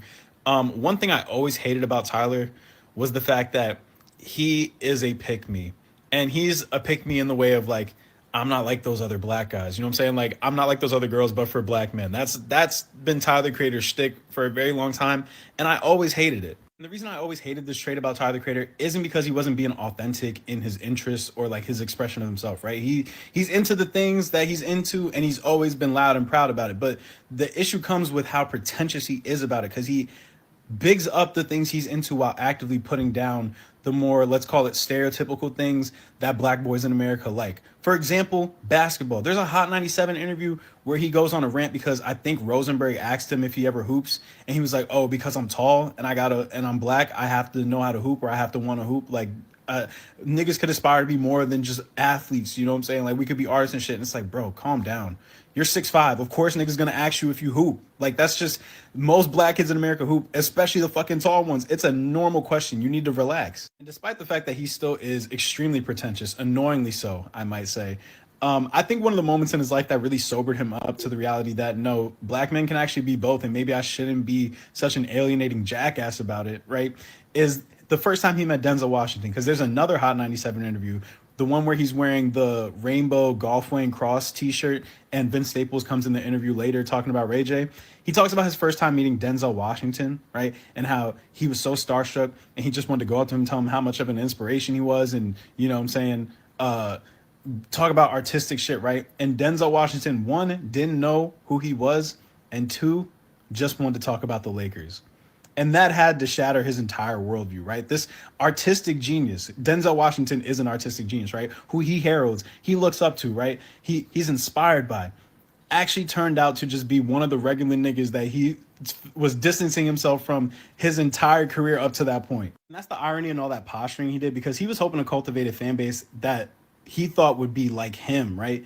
Because in his mind, the alternative, artistic, highbrow black kid who can appreciate all the intricacies in art and understand all the influences and how they're all wrapped up into one neat package, right?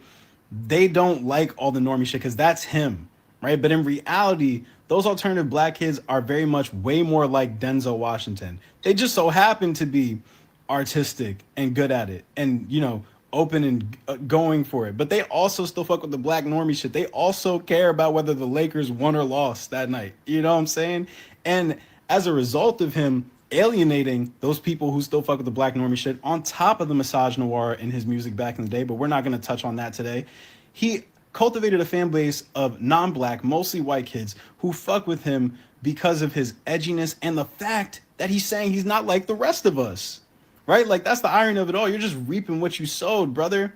The chickens came home to roost. And even more ironic in all this is that even the black normies have way more of an overlap with his alternative ass than any non-black kid ever would, right? Just because niggas like to hoop doesn't mean that niggas don't also fuck with D'Angelo or Erykah Badu or Charlie Wilson or Stevie Wonder or Adventure Time or Regular Show, right? Like, we could do both. Duality exists, man. Like, you didn't have to alienate us, but you made that choice, and now look at you. You have a fan base full of Sun Dodgers, his words, not mine, that couldn't give a fuck about anything you like. They don't give a shit, and it's because you postured yourself like that in the public for the last, 10, 15 years? You reap what you sow, brother. I'm sorry. Yep. Read them for filth. Read them for filth. Yep. Read them for filth. Now we're gonna watch this other video. And it starts with and this is from good brother Nile Ross. 17 minutes. Let me put it on playback 1.25. Blow that up. He said what he said. He said what he said. Like, I think it's good now to understand that this isn't just some new shit. This isn't a whole bunch of people who are deciding to be upset now. This is a nexus point that contextualized an issue that already existed. That's it. Like when CK got shot, that was a nexus point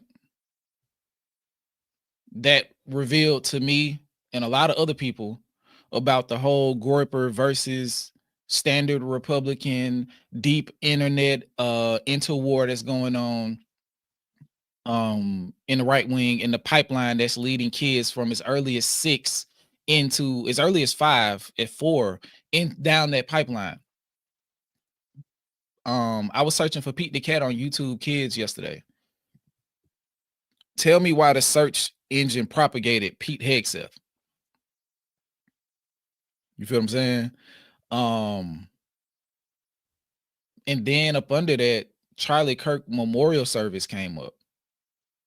So I say that to say there is a grooming pipeline that exists, and we have to acknowledge all of this shit, because if not, we get much larger problems that if we addressed it earlier, some of this shit wouldn't exist. But yeah, it definitely was, DJ. It was a canon event. But it revealed and gave context to so much shit that was going on beneath the surface that people didn't know about, because I had no idea.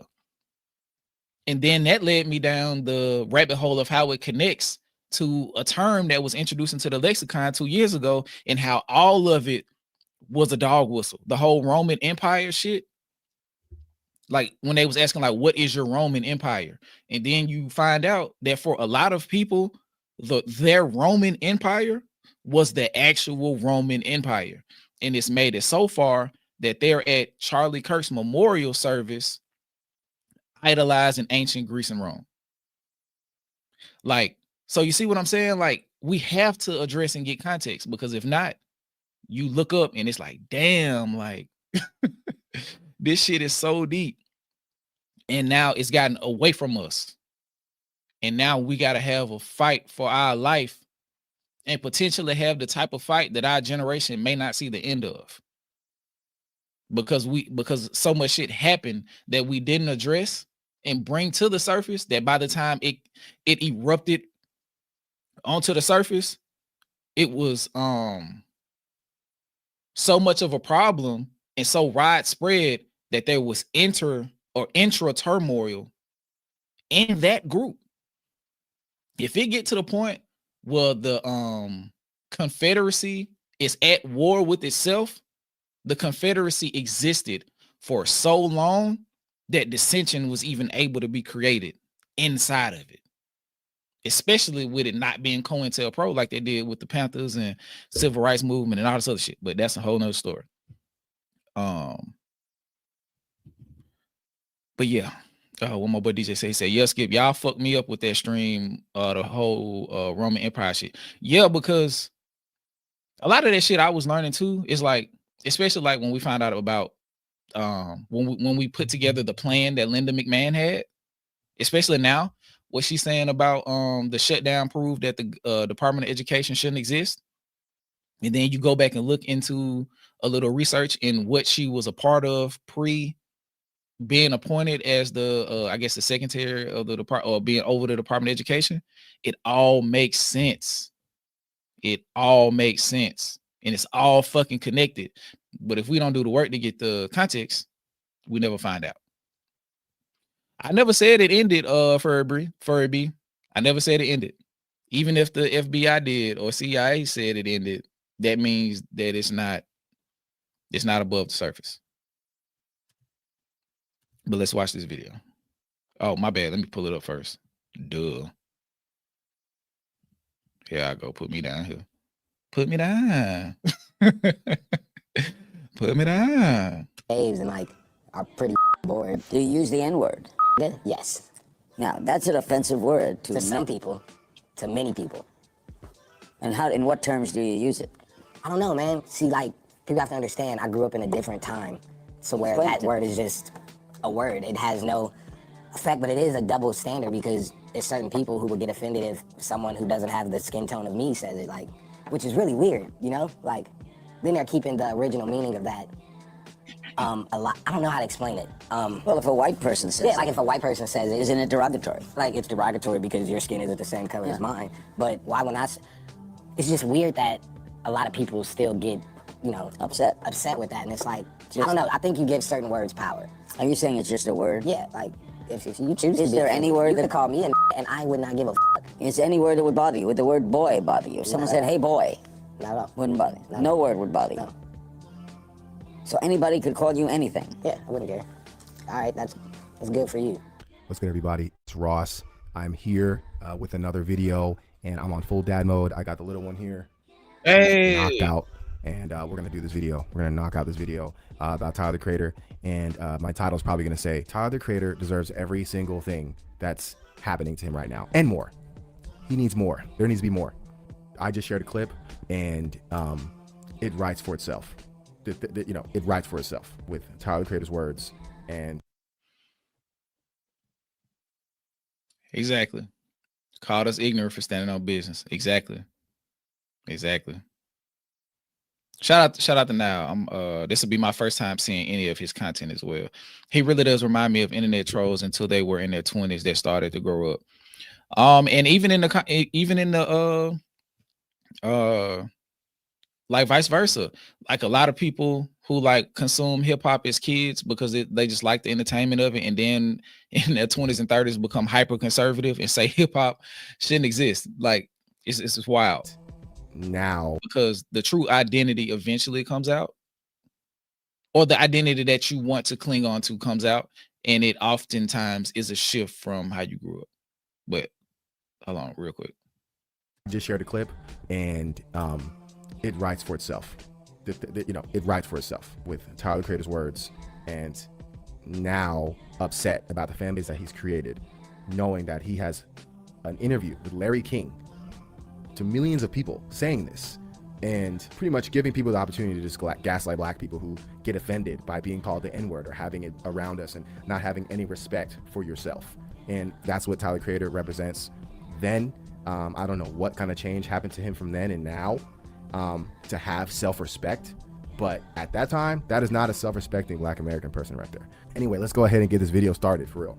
And hell, now this talent won't come again. Ross on crazy, I thought y'all wasn't playing. Ross on crazy. Let's go, let's get it. Ross on crazy, Ross on crazy, Ross on crazy. Let's go, let's get it. Ross on crazy, Ross on crazy, Ross on crazy. Let's go, let's get it.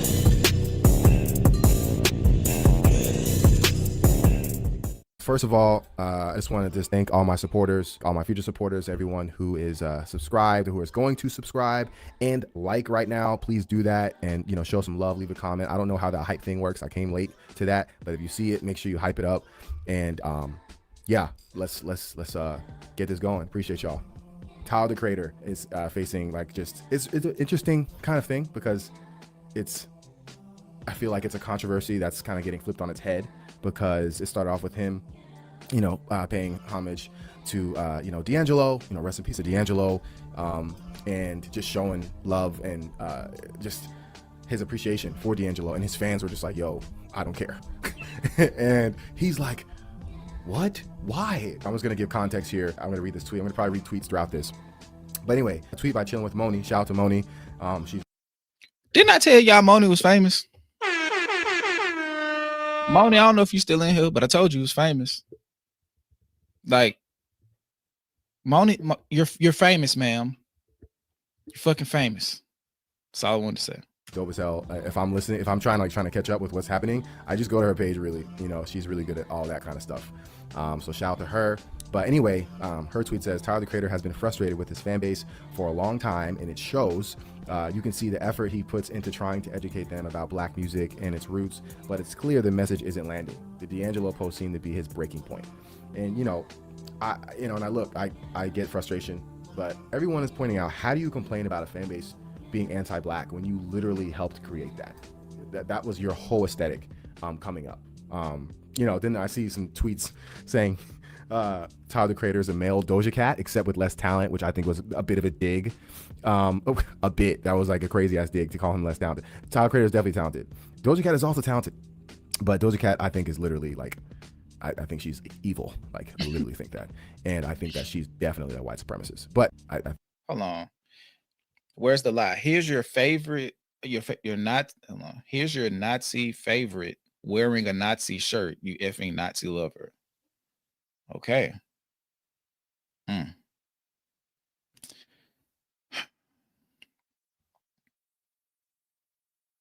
Where's Kiki when you need her? I think she's evil. Like, I literally think that, and I think that she's definitely a white supremacist. But that's neither here nor there. That's a different video. And you know, I think the reason why people are saying that is because he doesn't make it easy to like fight those allegations away. He has merchandise, blackface merchandise. Like, I'm talking like Jim Crow imagery, you know, red lips, frowning face, a complete racist caricature, you know, and he was selling this to his fan base, a predominantly white fan base. So there's white people walking around that's in their closet or walking around with a blackface shirt, a blackface Jim Crow character on their chest or on their hat. I don't understand how you were able to even get to that point to sell that and not think that this was going to bite you in the ass later, especially when you start trying to become this pro-black, outspoken figure in the future. I just don't understand how you can go from that shift. But anyway, this is why he's not beating these allegations. This is why he deserves what's happening to him. You know, someone made a tweet. I'll put it up here, but it was like a raccoon crying outside a window.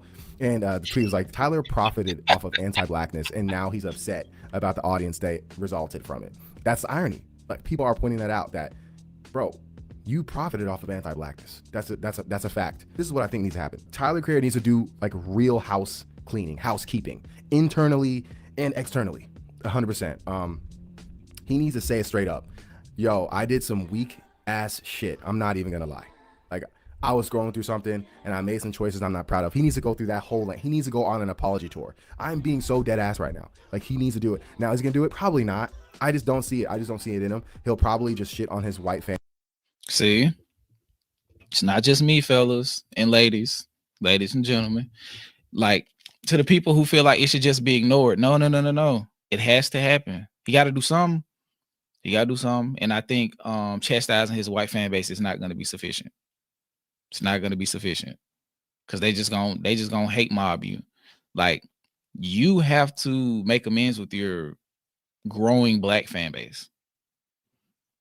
You got to make amends because you really got to pick a side. You got to decide what, because if like you got to decide what you got to decide who you want to lose or who you want to risk losing. Do you want to further alienate your black fan base and black perspective? Black perspective fan base. And either sidestep this shit, think you can just call your white fan base bitches and sun dodgers and think that'll make amends. You can try to gaslight us and then make us think that you really still feel like this and make us look at the possible performative nature of it and really stop fucking with you. Or you can actually try to acknowledge it and then look at how your non-black pro race bait fan base looks at you afterwards. You're gonna lose something. You're gonna lose something. You're gonna lose something. Because you can't have your cake and eat it too. You know. So you got to be willing to lose something, or you're gonna lose everything. And not take any accountability, and that's not enough. It's not enough. I think that his goal is to try to be in the good graces of black people, and it's really blowing up in his face. Like, oh shoot, that's why black people have been fucking with me, because you've been doing this. You've been doing this. This is what I don't get. Why would a self-respecting black person put blackface as part of their merchandise? He was influenced by white shock culture, flipped it on his head and benefited from it because he's black, while profiting off of anti-blackness. Because if he was white, he would have been get the fuck out. Like, he would not have a career. But because he's black, he is able to get away with having anti-blackness. He can keep his endorsements, he can keep his label, all that kind of stuff. If that was a white person, they would not stand a chance. 100%. They would not be able to do all that. But because he's black, he can. And I don't like that. I think that's a problem. I think whether you're black or white, if you're practicing anti-blackness, there needs to be consequences. 100%. Like, full stop. I don't care whether it's irony or self-deprecation or whatever excuse we're using. Anti-blackness is anti-blackness. And I think that's for every group of people. There needs to be consequences, especially when it's this, like, in your face. I mean, this is not cool. There's also a picture of Tyler the Creator in a full KKK outfit, head to toe. And he's sitting next to his friend who's black, and he's throwing a peace sign. Dude has a noose around his neck. Yeah, I didn't see the noose. Hold on. I did not see the noose when we saw the picture for the first time. This nigga is holding a noose. I did not see that the first time because I was so caught up in the fucking Klansman outfit. I did not see the noose. And he's holding it, and I think he said it's around somebody's neck. Hold on. Hold on. Wait 1 second, y'all. I got the picture saved, I think. I need to see the real picture. I mean, for myself. Hold on.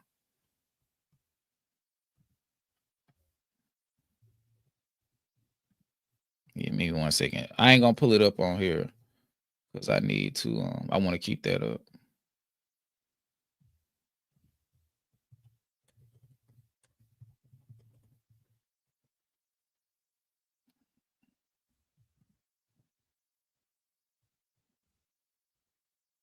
Oh, that's crazy. That is crazy. Now I gotta pull it up. Yeah, I gotta see the full picture. Hold on.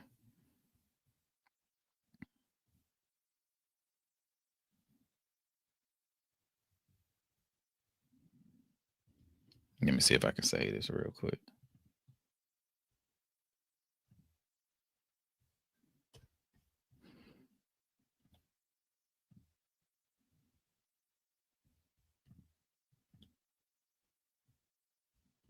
Oh, fuck. Hold on. I just want y'all to see it in its full clarity.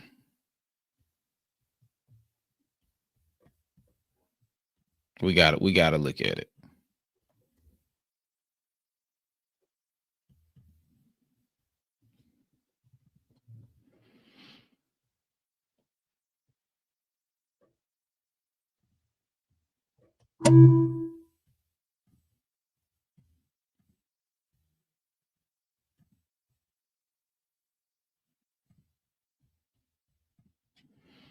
Mm, mm, mm.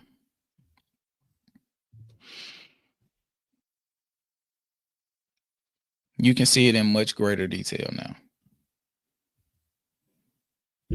My bad. Let me pull the comments down. You see, buddy? This look like some wild. I ain't gonna lie. Part of this shit look like a kink. I ain't gonna hold you. We ain't gonna go deep into that, but a part of this looks like a kink. Like,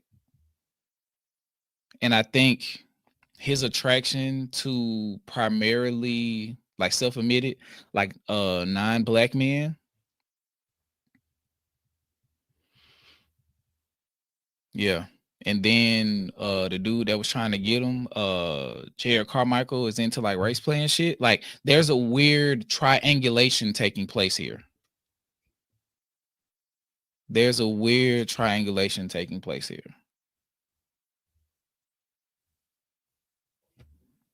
It's crazy, man. This is fucking crazy. That's why I wanted you to that's why I wanted y'all to see the full picture. Cause I hadn't seen, I couldn't see this blurred thing because he did it for a reason. So let me take this down before the stream gets taken down and put the actual blurred back up. Remove from studio. But yeah, we had to see that. Hold on. That's insane work. Insane work. Shout out to Spiritual John. The gays def have a race kink. It ain't just gay people. It's straight people too. That's Shannon Sharp. Yeah, Shannon Sharp. It's a whole category. Like when you get into pornography, bro, like not get into like invest time into, but when you really think about the psychology of it, the whole thing, the entire way that it's structured is a race kink. But we gonna leave that on the other side of the table. We're not gonna address that. I just wanted to input that into how deep this shit goes into just the psychology of what's being, inserted. Like crazy. And he's sitting next to his friend who's black, and he's throwing the peace sign. And dude has a noose around his neck. Like they're both doing like. This is crazy. This is a crazy amount of cooning that's happening in one picture. It's insane. If this was any other person, they'd be canceled. Like, but we let him get away with it forever. And honestly, like I'm glad it's catching up to him. It just shows that karma just never fails, honestly. And I know I'm probably sound like a hater, but I used to be a fan of him. I used to be a fan of Tyler the Creator. I really did. Like, growing up, 2012. I think I'm a year or two younger than Tyler the Creator. So, but I think around the Wolf album, I stopped I just felt like he was doing too much. I don't know. I kind of caught on like, dude, he's just really just doing this for shock value. But I didn't even know about the anti-black stuff for real. I mean, I got glimpses of it, like in his music videos. He always highlights like he definitely wasn't highlighting like dark-skinned black people. So I definitely peeped that. I'm gonna read another tweet here. Someone says, Tyler the Creator's career is really a case study on what happens when you aren't careful about the audience you cultivate, and that's real.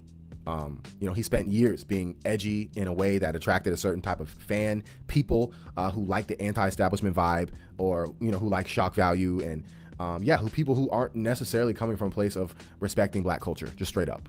I don't know what culture they respect, but it's definitely not black people. And so now he's trying to do this pro-black era, and we're kind of like, dude, we saw you, like we watched you for years make a complete ass out of yourself.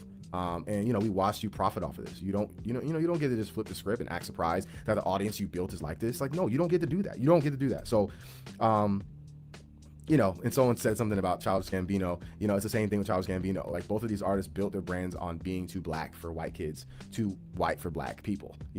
That edgy in between position was their whole thing. And when they mature and have this pro-black pivot, they act shocked, like shocked. Like people are like, we seen that, we all saw this coming, you know what I mean? So I think they thrived off of that, like thinking that they're unique because they weren't accepted by black people and white people, but like they wanted to be accepted by white people more than anything, and they resented black people who didn't rock with them. But in reality, y'all are just freaking weirdos, you know what I mean? Just honestly, I never resent. I grew up like people would call me an Oreo, like you're black on the outside, white on the inside, like and I got that from white people and black people. And that never, like, I never resented black people for that. Like, I never resented anyone for that. I mean, I was just like, okay, whatever. What do you want me to do about that? Like, I don't know if I can tell you, man. I can't control how I talk. This is how I've always talked, you know. So, but anyway, so you know, there's people who are, of course, coddling him, and they're like, oh well, he was just 19 and 20. You know, he's grown up now. And I'm like, bro, if we're talking about middle school tweets, I think that's okay. Like 12, 13 years old, being dumb on the internet. Now, you know, he's born 91. We're not tweeting at 13 years old, you know, so there's probably people now tweeting 13 years old, being wild and reckless, and we'll be able to forgive them in the future. But that's not Tyler Creator right now. Like, you're 19, 20 years old, you're a celebrity, you have resources. No one's checking your behavior. It's just, there's weight behind what you do. You can't just bring this up and not carry the burden of history with that. You just can't do that. You can imagine having anti-black thoughts at 19 years old and then completely flipping the script. So I just don't think that is actually genuine, to be honest. I really think his pro-black thing is a grift. That'll be another video I can make. Oh yeah, and there's a post he made on Reddit, I think. There goes that word. He been cooking so much I hadn't had space to stop. But there goes that word. Grift is performative. Grift is performing for a certain group for monetary gain. Grifter. I'm really got to look at it. Shit hit the fan now. How does he move forward? And how do we evaluate him based on how he moves forward? That'll be the true revelation of his character. How does he address this? How does he look at this and move forward? Somebody said earlier he's going to lose money or his integrity. Shout out to Hughes of the Heart. Much appreciated.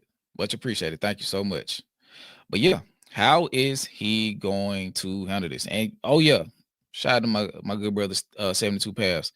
Stephen A. Smith is the king of grifters. Yep. He just started a what's it called? Straight Shooter. And it has pro-America symbology. Is that the word? Symbolism? My bad. Symbology. Symbolism in the logo. Like, he made it out of an American flag, and then the whole straight shooter going into like the whole weapon adoration of the right. Like, the title and logo itself is a dog whistle. And then on there, he's kicking black people's backs in, while presenting himself as somebody who's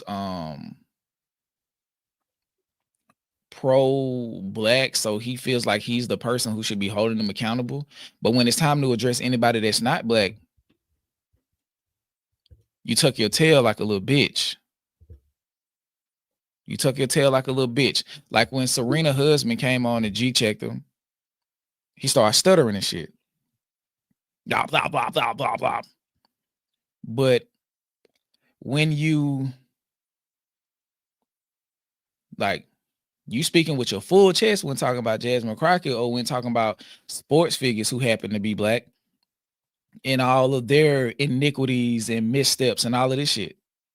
But when it's time to address somebody that's not black or who's higher than you in the corporate structure, you get on your knees and you start shining them shoes. You start shining them shoes. Spit shining them. Making sure they're real clean, real nice, real shiny, so you can see yourself debasing yourself and selling out your culture just to make sure some shoes look good. It's disgusting to watch. And if we would have addressed Stephen A. Smith sooner, he wouldn't be mega grifter man that he is now. Look at what he did to Max Kellerman. Yeah, Max Kellerman ain't somebody to salute. He got rid of Max Kellerman because Max Kellerman was calling him on his shit. So he went out of his way to get rid of Max Kellerman. Do you know how ingratiated you got to be as a black man with the corporate structure to get rid of a white man? Think about how much he owed them for that. Facts. Shout out to WTF Hodor. They just gifted out some Decipher memberships. Be sure. Let me go back up. Be sure if you get one and it propagates before the stream ends, be sure to thank WTF Holder for doing that, because they didn't have to. They did, and you got something that you didn't pay for. So be sure to thank them. And also, if you do thank WTF Holder, the better way to thank them in addition to that is watching the content they just gave you access to. So go check out Decipher Road to 100. You can start with season 2. You can go back and watch season 1 if you want to know, or you want to watch them in succession as separate episodes and then see the evolution from season 1 to season 2. You can do that. But shout out to WTF Holder for doing it. Thank you so much. And shout out to MS Bynum for bringing it to my attention so I could catch it in time. Thank you. Justifying the blackface and, basically saying, people don't know about the history anyway. So, he's bringing it to the forefront. And I'm just like, bro, like, you literally profit off of anti-blackness. So, you sold that shit. You can't be all pro-black now, but have sold blackface merchandise with red lips. It just doesn't make any sense. Like, you got to call yourself on that. Like, there should have been a documentary of your redemption. Like, there should be a documentary of you completely shitting on yourself of like, wow, I really hated myself. I hated this part of me, but I've grown so much. Like, there had to be a whole campaign, like a whole like new era of Tyler the Creator, not just new music. There needs to be something where he talks about this so that this is avoided. But you didn't do that, bro. You just were deciding to be pro-black, have a pro-black pivot, and start posting this and highlighting black artists and X, Y, and Z, but not deal with this shit. You weren't doing that back in the day, bro. You just weren't, or you wouldn't have been promoting blackface and selling that on your merch, bro. So like, let's keep it a bean, man. Let's keep it real. So, anyway, so I think that he needs to have an actual interview where he denounces his anti-blackness with his full chest. I think someone tweeted that. So here's what he needs to have an interview. Yeah. So he needs to have an interview where he just denounces like his anti-blackness with his full chest. Take complete accountability, not through just music, not through being dismissive in interviews, an actual sit-down conversation where he admits what he did and why it was wrong. And someone said it perfectly here. Y'all got to stop coddling him. He curated this fan base. He needs to denounce his anti-blackness directly. Doing it through music and being overtly or overly dismissive doesn't count. It's cheap, and that's facts. Why do you have a Ku Klux Klan outfit on? Where'd you get it, bro? Like, where did you get that outfit? Anyway, maybe the lesson. Let me address this comment from your boy Rue. Ain't no way Tyler got away with selling blackface merch when we roasted Aubrey for doing blackface. I think Drake was so much a part of the current visible zeitgeist for multiple sides of hip hop that once we became aware of that, which was years after he did it, no less, be mindful of that, because a lot of people didn't know about that blackface shit until the story of Adidon. But he did that pre hip hop career, or like very early on. So that was probably 7 to 10 years prior. So like, when you do this type of shit, it eventually catches up, because the bigger you get, like if you start off anti-black, you make a black pivot, you start to come into black spaces where the shit that you did while you grew your anti-black fan base becomes a problem, because the people who would have been affected by the things you did are now your fans, and now they slowly become aware of your past. So that's the thing. And with Drake, he did the blackface shit before he was popular on any metric outside of like child TV star fandom in Canada. Like, we knew about shout out to Scream Cell and T-Mac. I'm gonna get y'all in a second, but what I was gonna say, we didn't know of Aubrey until he came on the scene, as far as anyone to be respected or appreciated, as far as, or even looked to. So once it reached a boiling point, all Pusha T had to do was shed light on it and introduce it to the zeitgeist of hip hop culture and black culture. So we like, whoa, what the fuck is going on? How did you do this? Why did you do this? When did you do this? Where did you do this? And what was the point? There's no excuse for it. I just want you to I want you to tell me why you did it. Real quick. Shout out to Scream Itself, just gifted 20 We Are Decipher memberships. Thank you so much. Be sure to thank WTF Hodor and Scream Itself if you got a gifted membership, go check out the content. Episode 5 of Decipher Road to 100, 4 or 5 comes out tomorrow. So I got to work on that tonight and get that out. It'll come out sometime tomorrow. Not sure because I still got to finish editing. But yeah, if you get over there and you haven't seen anything, go check out episodes 1, 2, and 3. They're already available. Production is elevating the further we go through the episode process, because now as I learn more stuff and get introduced to more stuff and just have more ideas to add into it, we'll do that. So shout out to y'all who just got those. Shout out to WTF Hodor and Screaming Celt. Shout out to Screaming Celt in particular. Screaming Celt has gifted a lot of We Are Decipher memberships in the last few weeks. So major shout out to you with the big contribution to the platform. And hopefully y'all do the right thing and go check out the content. Yeah, and since we did a standard afternoon stream today, tomorrow will be a members only stream at the same time. I might do 2 streams tomorrow. I'm not sure. I'll be at home. But that evening stream that we normally do on Wednesdays, that'll be a members only stream. And since we got a bunch, like at least 130 additional members, that should be a very good members only stream tomorrow. So yeah, let's finish this video. Shout out to Screaming Celt again. Shout out to WTF Hodor, and let me see what T-Max said.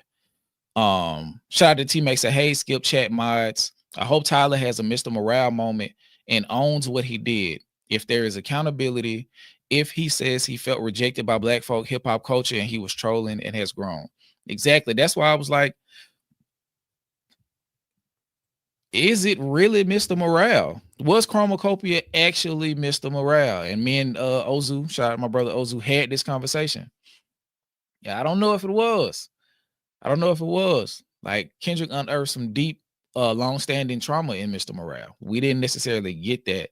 The most we got was like where him actually addressing some shit was the hair, and him having sexual relations, and it was very surface level. And I think we talked about that in the Road to 100 finale when I was discussing Chromacopia and its placement in my top 10. But let's finish this video. Here is, don't build your career on anti-blackness and then hoping nobody remembers.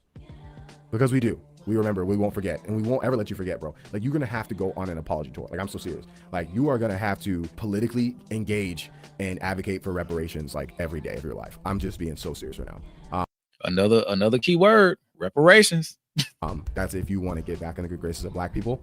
And yeah, I'm speaking for all Black people. No, I'm kidding. But for real though, like, it's just not gonna be that way. So I think that's it. Anyway, hope you guys like this format. I'm standing up. I feel like I wasn't swaying enough, but Quinn is sleeping, so I guess my voice is like white noise to her. So hopefully it's not white noise to y'all. Hopefully you guys are listening, and yeah, let me know what you guys think. Do you disagree with what I'm saying? Do you want to add on to anything I want to say or that I've said? Yeah, I'm gonna probably make like a part 2, part 3, because I think that there's a bigger conversation around this. But anyway, I appreciate you guys. Make sure you guys like and subscribe. Leave a comment, man. That does so much for the algorithm. I'm trying to get back in the good graces of the algorithm gods. And like, the more you guys comment, the more you guys like it, the more you guys share it, of course, the more people will see it, and it'll be great supporting me. So soon I'm gonna have like a subscribe thing or memberships and stuff like that. I'm trying to do something where like it'll be a really fun experience for you guys too. So anyways, I think that is it, and I will catch y'all later. All right, Ross out. Peace.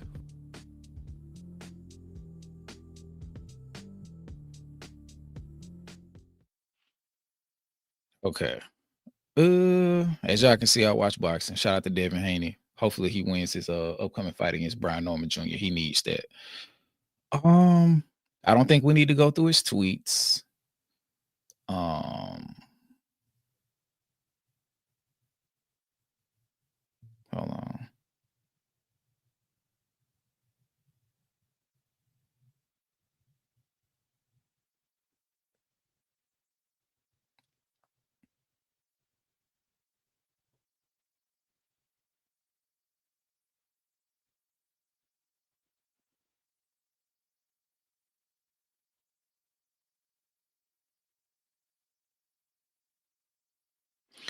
Wow. Okay. I did not know about this. Hold on. We got another one. We got another one. And this one is directly related to Tyler and just black music. Shit, I did not know this either. Okay. I'm not gonna read all of this. I'm gonna go straight to the tweets. But it says Tyler the Creator's hatred for Wale exposed and resurfaced tweets. It's funny as hell that I chose that picture, but okay. Tyler the Creator can't be a shepherd. This is from X. Can't be a shepherd for black music when he spent a lot of effort shitting on other black artists, including cyberbullying Wale, telling him to unalive himself and tweeting about him nonstop, unprovoked. Let me see if I can pull up these tweets. I'll be able to read them, but y'all won't be able to see them. He said, I still ain't shit. Could totally become a failure or like at Wale tomorrow.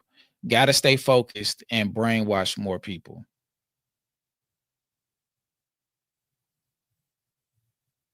I'm starting to believe Tyler kind of understood what he was doing. That tweet kind of, if you are speaking on your level of influence and or your ability to exert influence in 2011, 2012 to 2014, I think you kind of know what you're doing. I think you know what you're doing. I think you know what you're doing if this is what you choose to say. Hold on.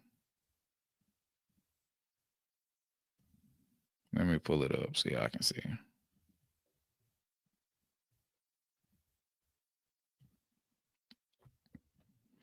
The fact that he said, I gotta stay focused and brainwash more people. This is a revelation. This is a revelation. And it's not a clear indicator that he knows everything, because at this time he was what, 20? So can't say that he was 100%. We can hold him 100% like liable for everything that came after, but it does show that he had some indication of what he was doing. Maybe not the consequence, but he understood what he was doing to some extent. Got to stay focused and brainwash more people.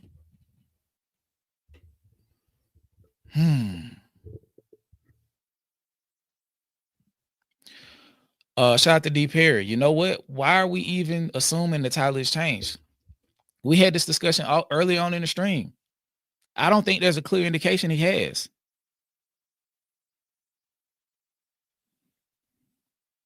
I don't think there's a clear indication he has.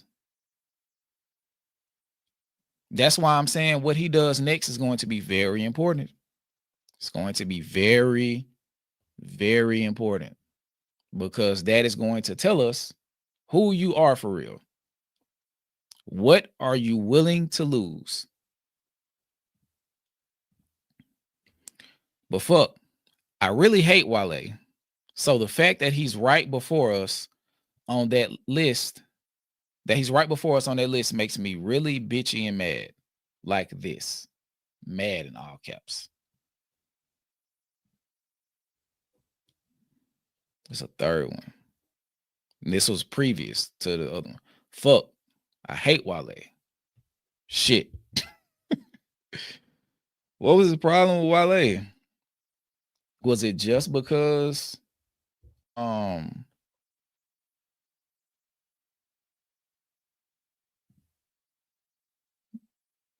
was on some rap shit?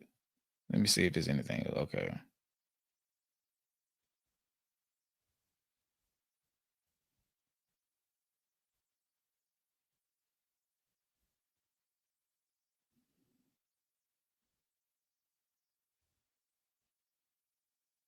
Okay. Don't know what's going on. Okay, so this is a whole bunch of shit about it's not about Tyler. That's a whole nother conversation about colorism. and tribalism and FBA versus the diaspora that we could have at another time.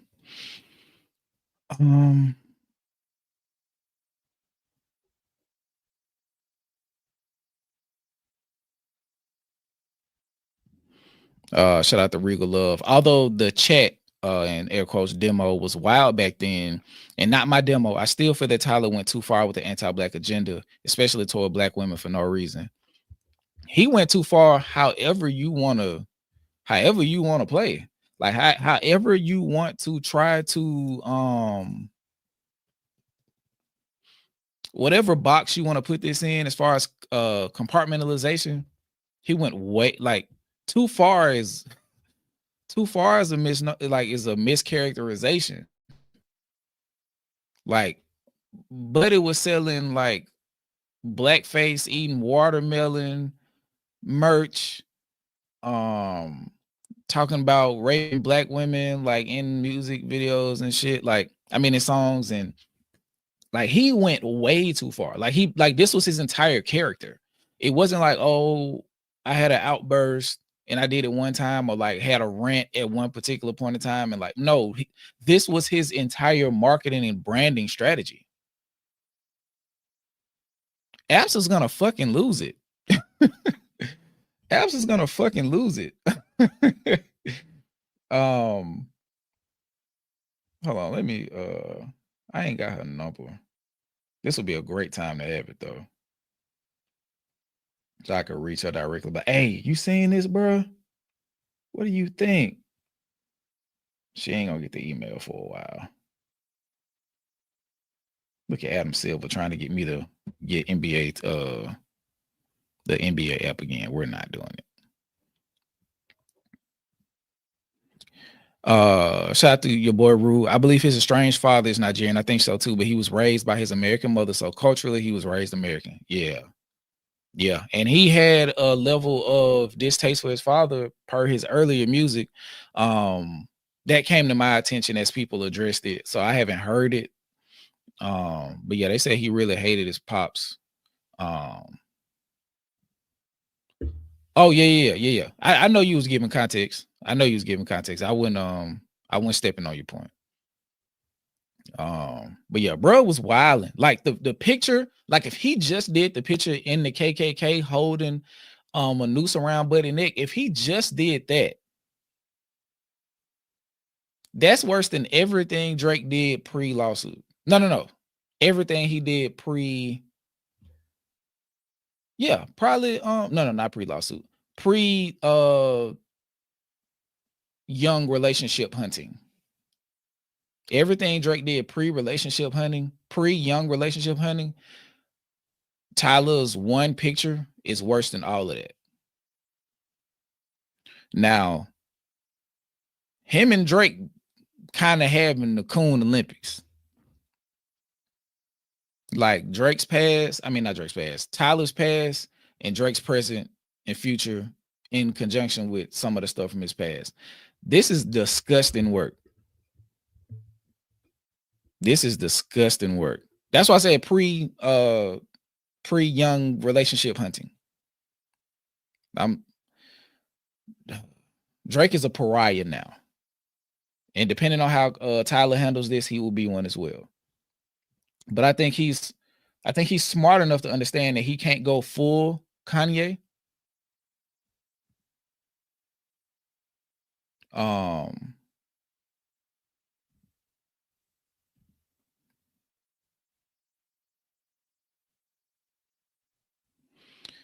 He can't go full Kanye, and I think he understands that. So I think he's going to try to find a peaceful in between, but there isn't one, and he'll be reminded of that very quickly. Okay. And I hate that they keep doing that. And this is from Hot New Hip Hop. It says fans theorize Wale's tweet about black people was a Tyler the Creator diss. Let's see. Shout out to Wale. Got an album coming out soon. Titled Everything Is a Lot. Excuse me, not gonna read all this. I'm gonna go straight to see what the fuck going on. Shout out to the writer of this article. Shout out to black people who love black people. If the shoe fits, and then somebody retweeted it or whatever they call doing that. You and Shabuzi talking about Tyler's edgelord era getting shown on Summer Jam screen this past week. Let's play this.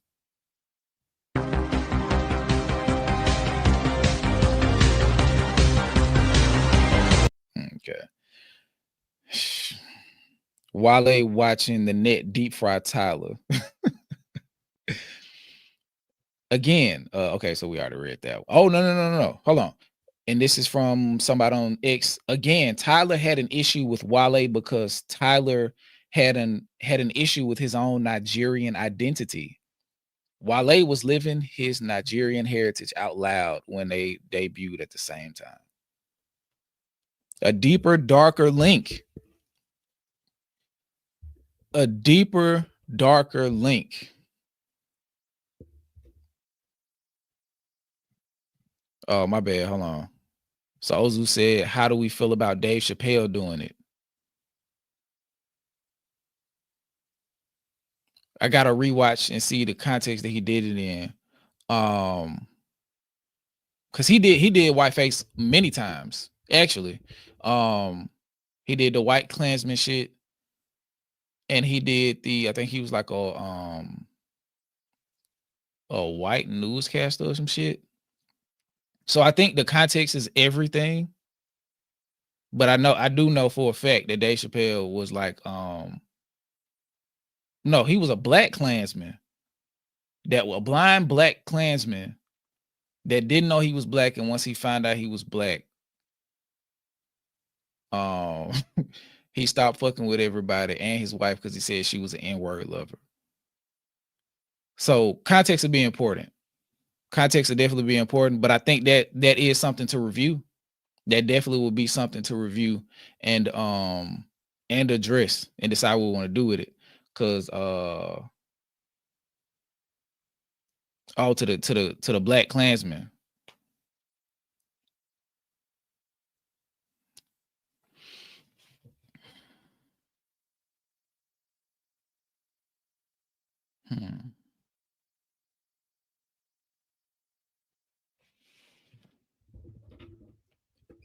Is it like, was it indicative of like coon culture? Oh, okay. I see what you're trying to, like I said, like,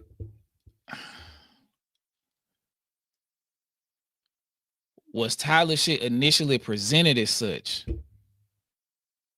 Because I think Dave Chappelle's was commentary on coon culture. So was that on the Lorder Squad? And what was the context in which that was presented in? Because if it was just presented as that, how does he explain it? How does he explain it? So even if you were trying to bring attention to a bigger issue, how did what you presented to the world illustrate what you were trying to get across? That's the question. That's the question. How did your art, if we're considering it art, how did your art get your intended point across? Because bare minimum, you failed horribly. And we have more context to lean towards it being a representation of your anti-blackness than it being a mischaracterized representation of your art or your comedy. Yeah. So like how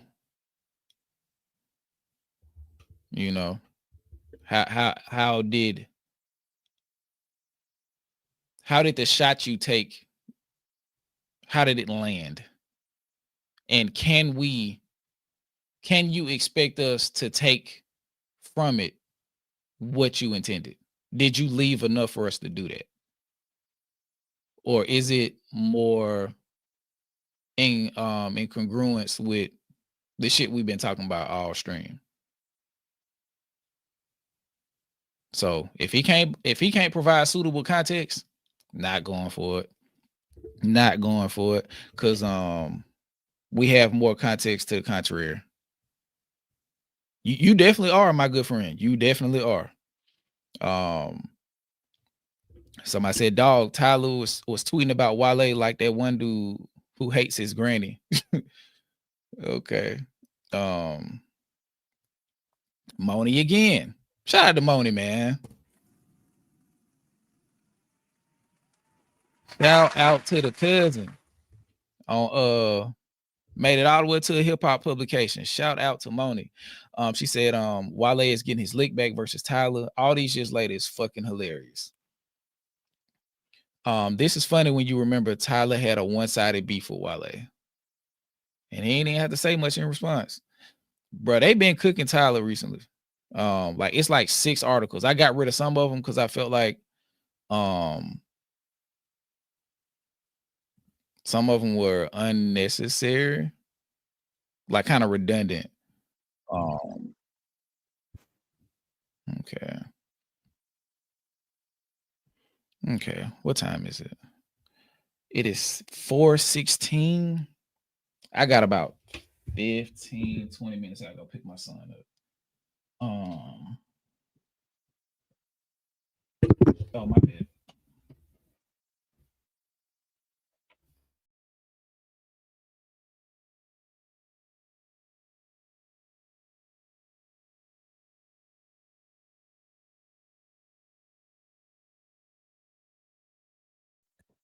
Okay. Mic check, mic check, mic check. Y'all can hear me? Mic check, mic check.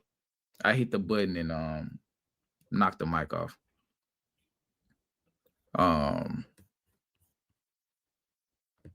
You made a difference. See your weekly recap of 5 videos. Oh, okay. Okay, mic check. Okay, thank you. Okay.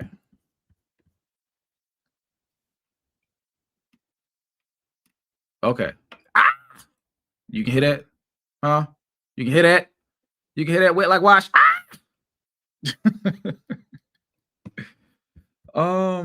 Okay, so let me get rid of this. Sidebar, Trump is reportedly considering commuting Diddy's sentence. We may talk about that Saturday or tomorrow. So I'm gonna just kind of like table all of the stuff that we didn't get to address.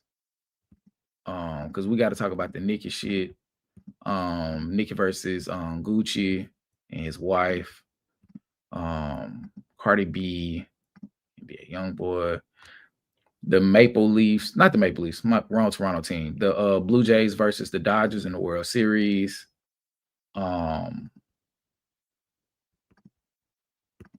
Yeah, we'll talk about all of that tomorrow. Okay, it was a Chigs video I wanted to look at. Let me see. Okay.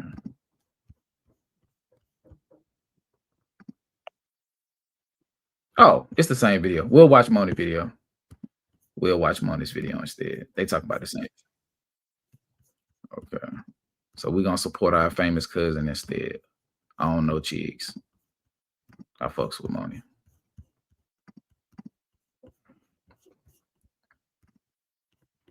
I don't know you, Chigs. I know Moni though. Yeah, shout out to Chigs though, but I know Moni. At least a little bit. And a little bit is a lot more than I know him. So we're gonna watch this Moni video, and this is we're gonna kind of speed run through this last portion because, like I said, what is it? 4:50. I gotta leave. I gotta go pick up my son from school. But this video is about the second part of the live stream topic, or the third part is like Kendrick versus media. And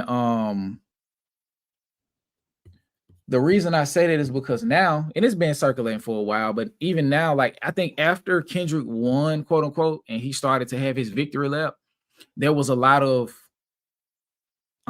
perceived Kendrick fatigue. It's like they wanted him to win due to their own particular biases against Drake, but they wanted Drake to lose. But I think once Kendrick won, it was like, yeah, but my nigga, we didn't want you to win. We wanted you to beat Drake, but we didn't want you to like, we don't want to see your victory lap. We wanted you to like win and disappear. And I think that distaste for Kendrick and him taking his victory lap is coming out, because now people are like, yeah, we don't want to celebrate the nigga. We don't want to celebrate him. We don't want to celebrate him. We don't want to watch him have his success. We don't want to acknowledge it. And if we do acknowledge it, we're going to acknowledge it with some type of caveat. Everybody throwing out the bot shit after the botting allegations were disproven. They want to kind of try to find moral victories in the lawsuit after the lawsuit was dismissed with prejudice, might I add. And the judge, shout out to Judge Vargas, put enough pre-existing case law to set enough precedent to where he's going to have the time of his life trying to get an appeal won. And it's peculiar to watch, especially this conversation, because I don't watch Joe Budden them no more. So seeing the shift in it, like because at first it used to be just Ish, and now it's the entire cast. Like, yeah, man, Kendrick need to get out the fucking way. And that's crazy. It's crazy work in like 3 months. As well as Joe put on like 60 pounds in his stomach, lower chest, and his neck. So yeah, I mean, it's a lot of shit going on over there. But let's watch this and shout out to the cousin. Who you chilling with? My bad. I don't know what happened. I fucked some shit up apparently.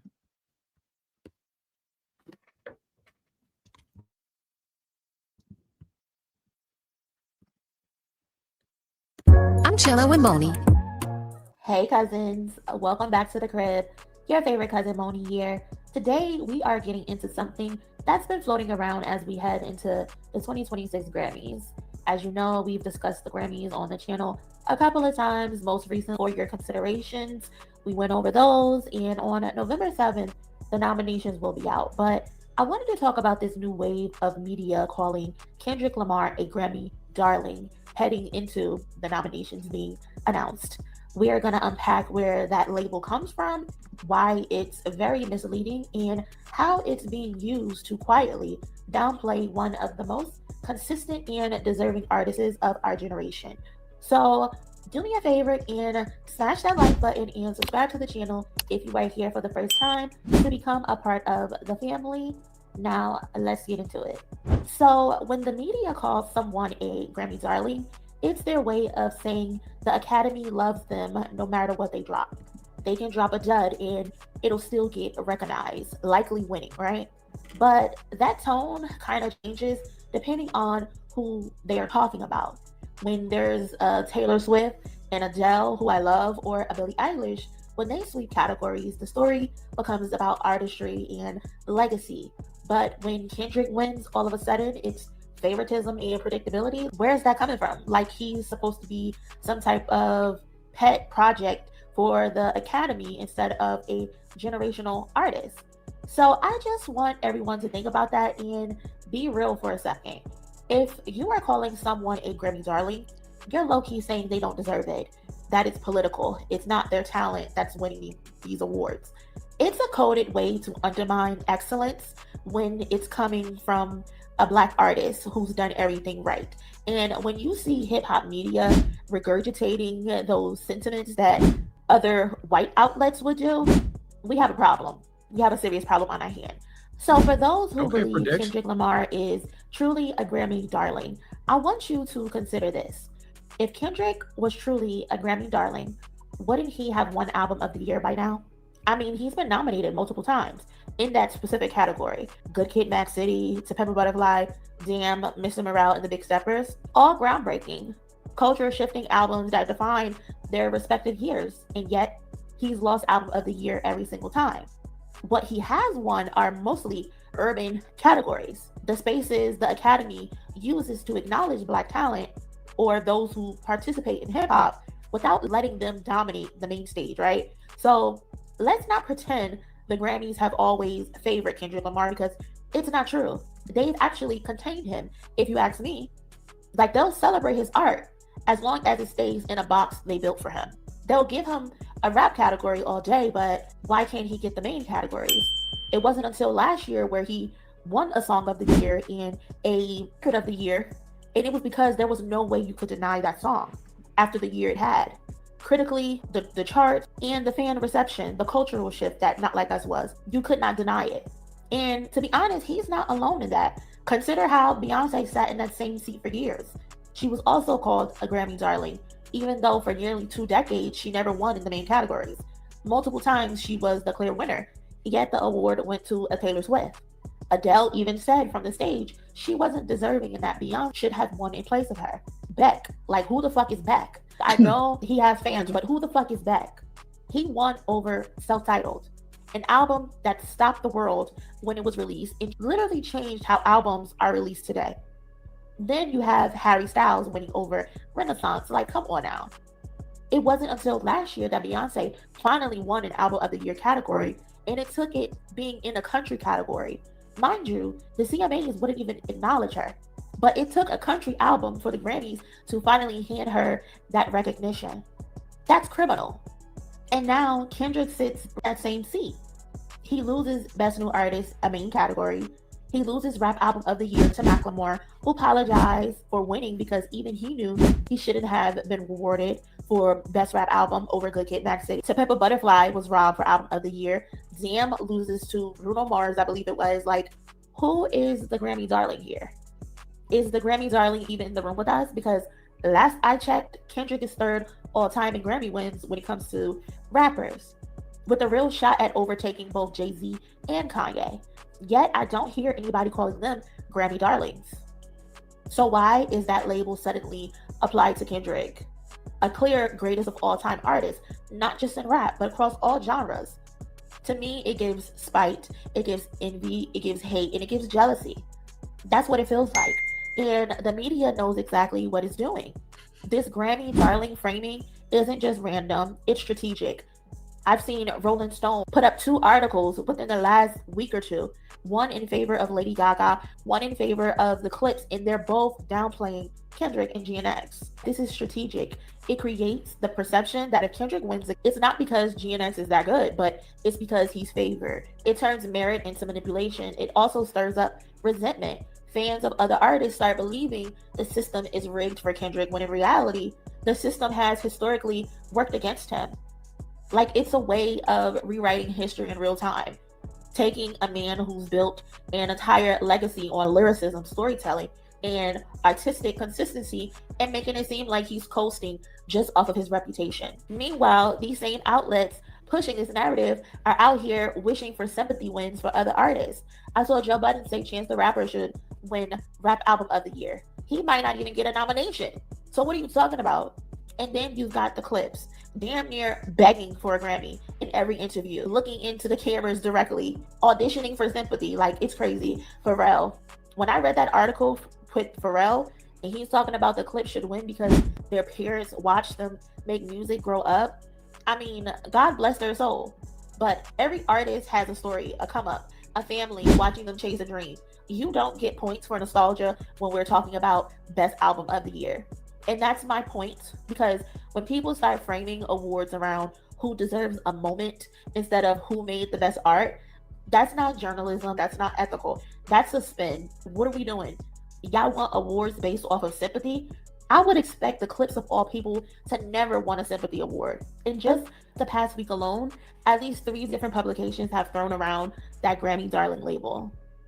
And it's funny because we all remember the out-of-body experience y'all had when GNX dropped.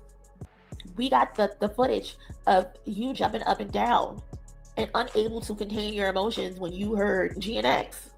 Suddenly now it's time to downplay it. You didn't have that same reaction to Chance.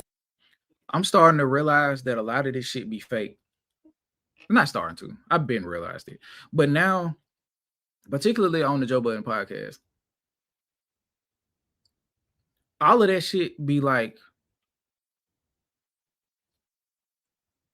it's all agenda based. They were not celebrating Kendrick. They were kicking Joe back in. They were kicking Joe back in. Like Joe Budden is the type to celebrate Dolce on the come up, bring her on, highlight her what she doing as she gets to a certain point, and then when he needs the attention, not only to come back to him, but to say something that is going to create a disruption in what is going on, he started hating because he wants to zig when everybody is zagging. And I think Joe has long since gave away his integrity. Like, anytime he'll be like, okay, well, we can't talk about that because whatever the fuck reason, or be like, okay, I talked to somebody, well, I'm gonna go ahead and apologize, or all of this shit, because he understands that he's being phony and performative, and he called himself phony and fake all the time. He just does it in a self-deprecating way, so we don't really look at it. Like, Joe been saying he was fake for years. He's been saying he was fake for years. So I just like he would say that, as he said, the lawsuit getting dismissed just shows that Drake's a bitch. Like, so anything that was happening to Drake, he was excited and advocating for that because he doesn't like Drake.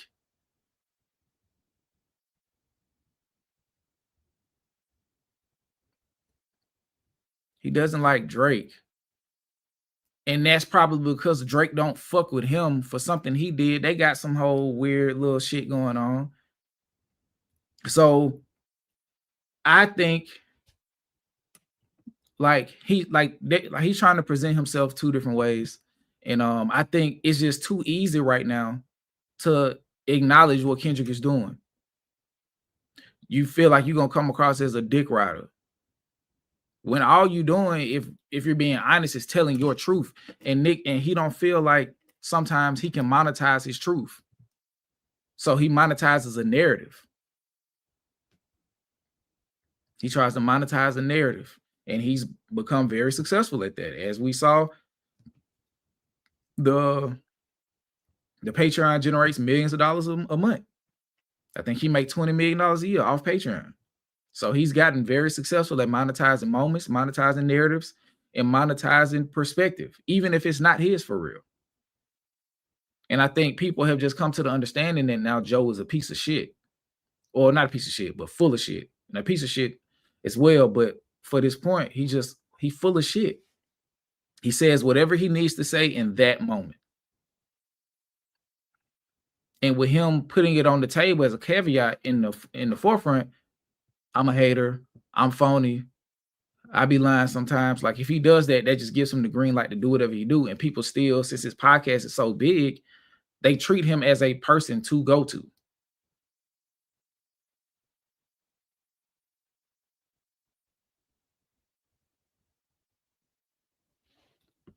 So yeah, that nigga fake, and they've learned to be fake to go along to get along and also increase their pay.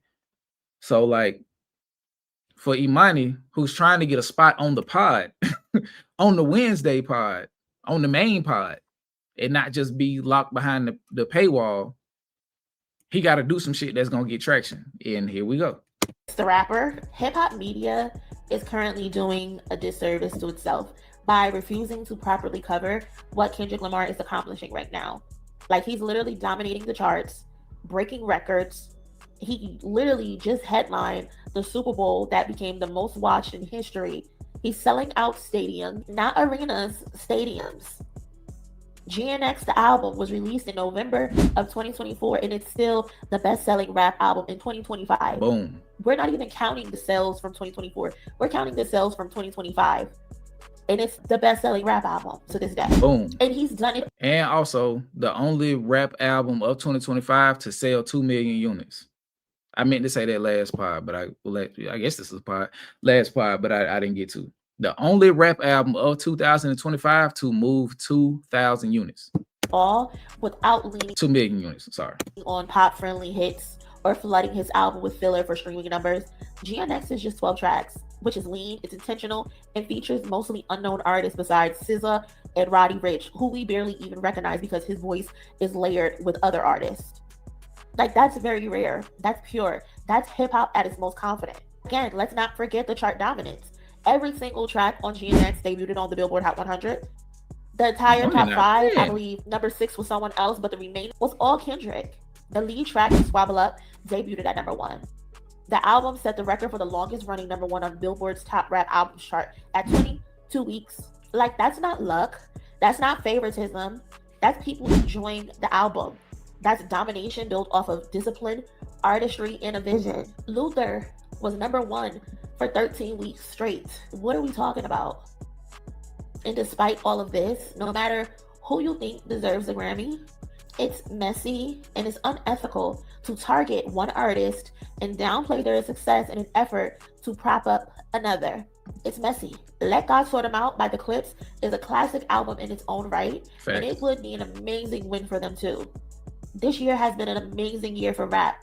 Lots of albums deserve major recognition. But what we don't need is the let someone else win or Kendrick won enough narrative being used as the excuse to derail real achievement. Why can't y'all explain why these other albums deserve to win? When someone asks you, why do you think Let God Sort 'Em Out should win? If someone asks you, why do you think Chromacopia should win? If someone asks you, why do you think Chance the Rapper, The Alchemist, and whatever his freaking name is, if you think they should win, why is your answer, oh, Kendrick already won, so let somebody else win? That's not a good answer. Again, hip-hop media is doing a disservice to Kendrick Lamar and to hip-hop as a genre as a whole, because what we're seeing from Kendrick Lamar right now has never been done. I don't want to hear about the year 50 Cent had. I don't want to hear about that 1 year Lil Wayne had. I don't want to hear about what Eminem did. All of that is cool. That is cute for them. None of them have done this. This is sustained greatness over a course of 15 years. Boom. Every other rapper, they have their moment and then they crash and burn. Kendrick Lamar has consistently produced at the top level every single time. Consistently, disciplined, artistic, and revolutionary. This is a full circle cultural moment happening in real time, but y'all can't get past the envy, the jealousy, and the hate. So before y'all call him a Grammy darling, maybe call it what it actually is: historic. Boom. That's how you close out a fucking. That's how you close out.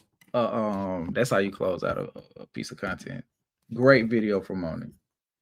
Great video from Moni. And yes, I did see the Punch interview. I watched it earlier today and subscribed to her page on LC. Not at least. It's a good interview. Good interview. Let me see if I can just find because it I real like quick. some. Hopefully somebody did a timestamp. Gotta fuck with the people who do the timestamps.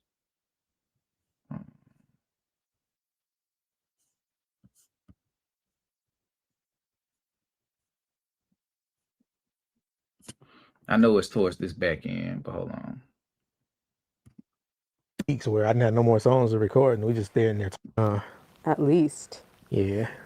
A lot of people have talked about a possible, hopefully, kind of like a possible documentary. Yeah. TDE at least. Yeah. I'm leaving. He's the biggest artist. Mm-hmm. How were you? Take it. Mm-hmm. Like, get the ball to me. It's up. It's just absolutely not true.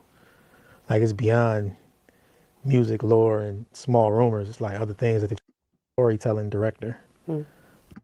That's what he asked me. He was like, "You think SZA would do it?" Okay, here like, we go. We'll see. But I'm definitely locked in on that. Yeah, I want to talk about the tour. Mm-hmm. SZA having to do the Super Bowl. Yeah. And then the tour. Right. Kendrick had this huge year, and it was like once I saw that he, got the Super Bowl, it was like no brainer. Right. But SZA coming on there, because she actually kind of like tweeted and expressed online that like it felt very surreal for her, and sometimes she didn't even feel prepared for those type of moments. But you being a part of that, like, how was that internally? We coming off of the success of SOS. Kendrick this is a little bit before the battle actually started. So like very early 2024. Yeah. Okay. So me and him had a conversation. We was traveling. I was in the airport, and I was talking to him, texting. And he was like, yeah, we just left South America. You just did this run, a little bit before. Mm-hmm. Like, yeah. Like, you know what? We should do a tour. It's like, as far back as that? That's what he asked me. He was like, you think SZA would do it? I'm like, yeah, of course. Like, co-headline. Sound like a no-brainer. We should definitely do that. I remember what was first, to tour or the Super Bowl. Tour. The Super Bowl came up, the idea for her to join him on the Super Bowl. Mm-hmm. And this is why we were actually planning the tour. So it's like the Super Bowl is going to be a commercial for the tour. For the tour, did y'all were y'all planning on a stadium tour? So I feel like that was such a huge undertaking to do a whole stadium. No, because it was gonna be like Kendrick got his new album coming. He had been working on his album already. I told y'all niggas. I told y'all niggas. I told y'all. This was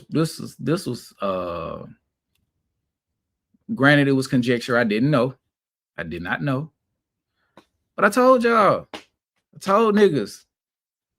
That nigga soft launched GNX before the beef started. He soft launched GNX before the beef started on the JoJo Ruski page. Like, that beef was just a part of what the fuck was going on. It just happened like Drake jumped out at the right time.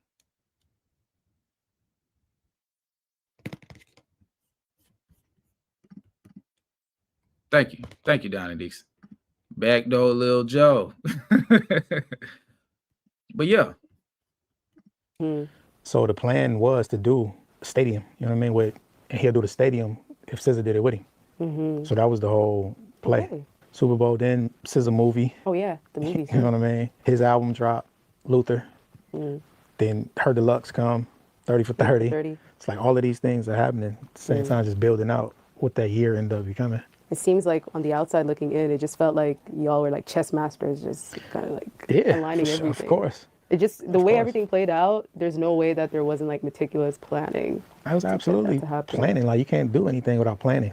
But don't let it be a misconception that everything is based on a battle, though. That had nothing to do with it. The battle just happened to be the time for the battle. But all the other stuff that we was planning, like it was already in the works. Yeah, we mapped it out.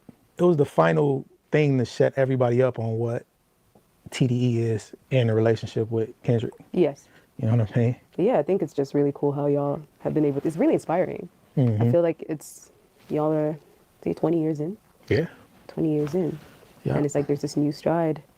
If someone was like, wanted to start a label today, what would you tell them? Like, what advice would you give them?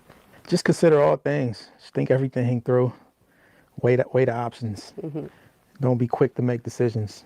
Just think everything out, because it's easy to be impulsive in making decisions. You end up making the wrong decisions that way when you move off of a knee-jerk reaction or emotion.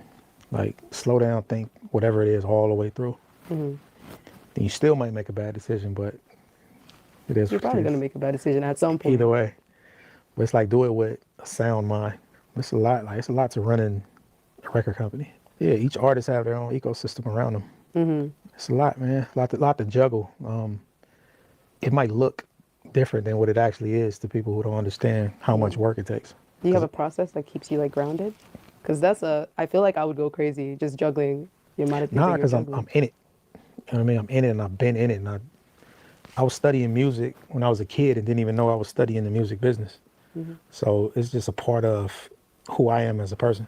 And that's not the same for everybody. You know what I mean? Like, you got to really be in this thing for it to be second nature to you.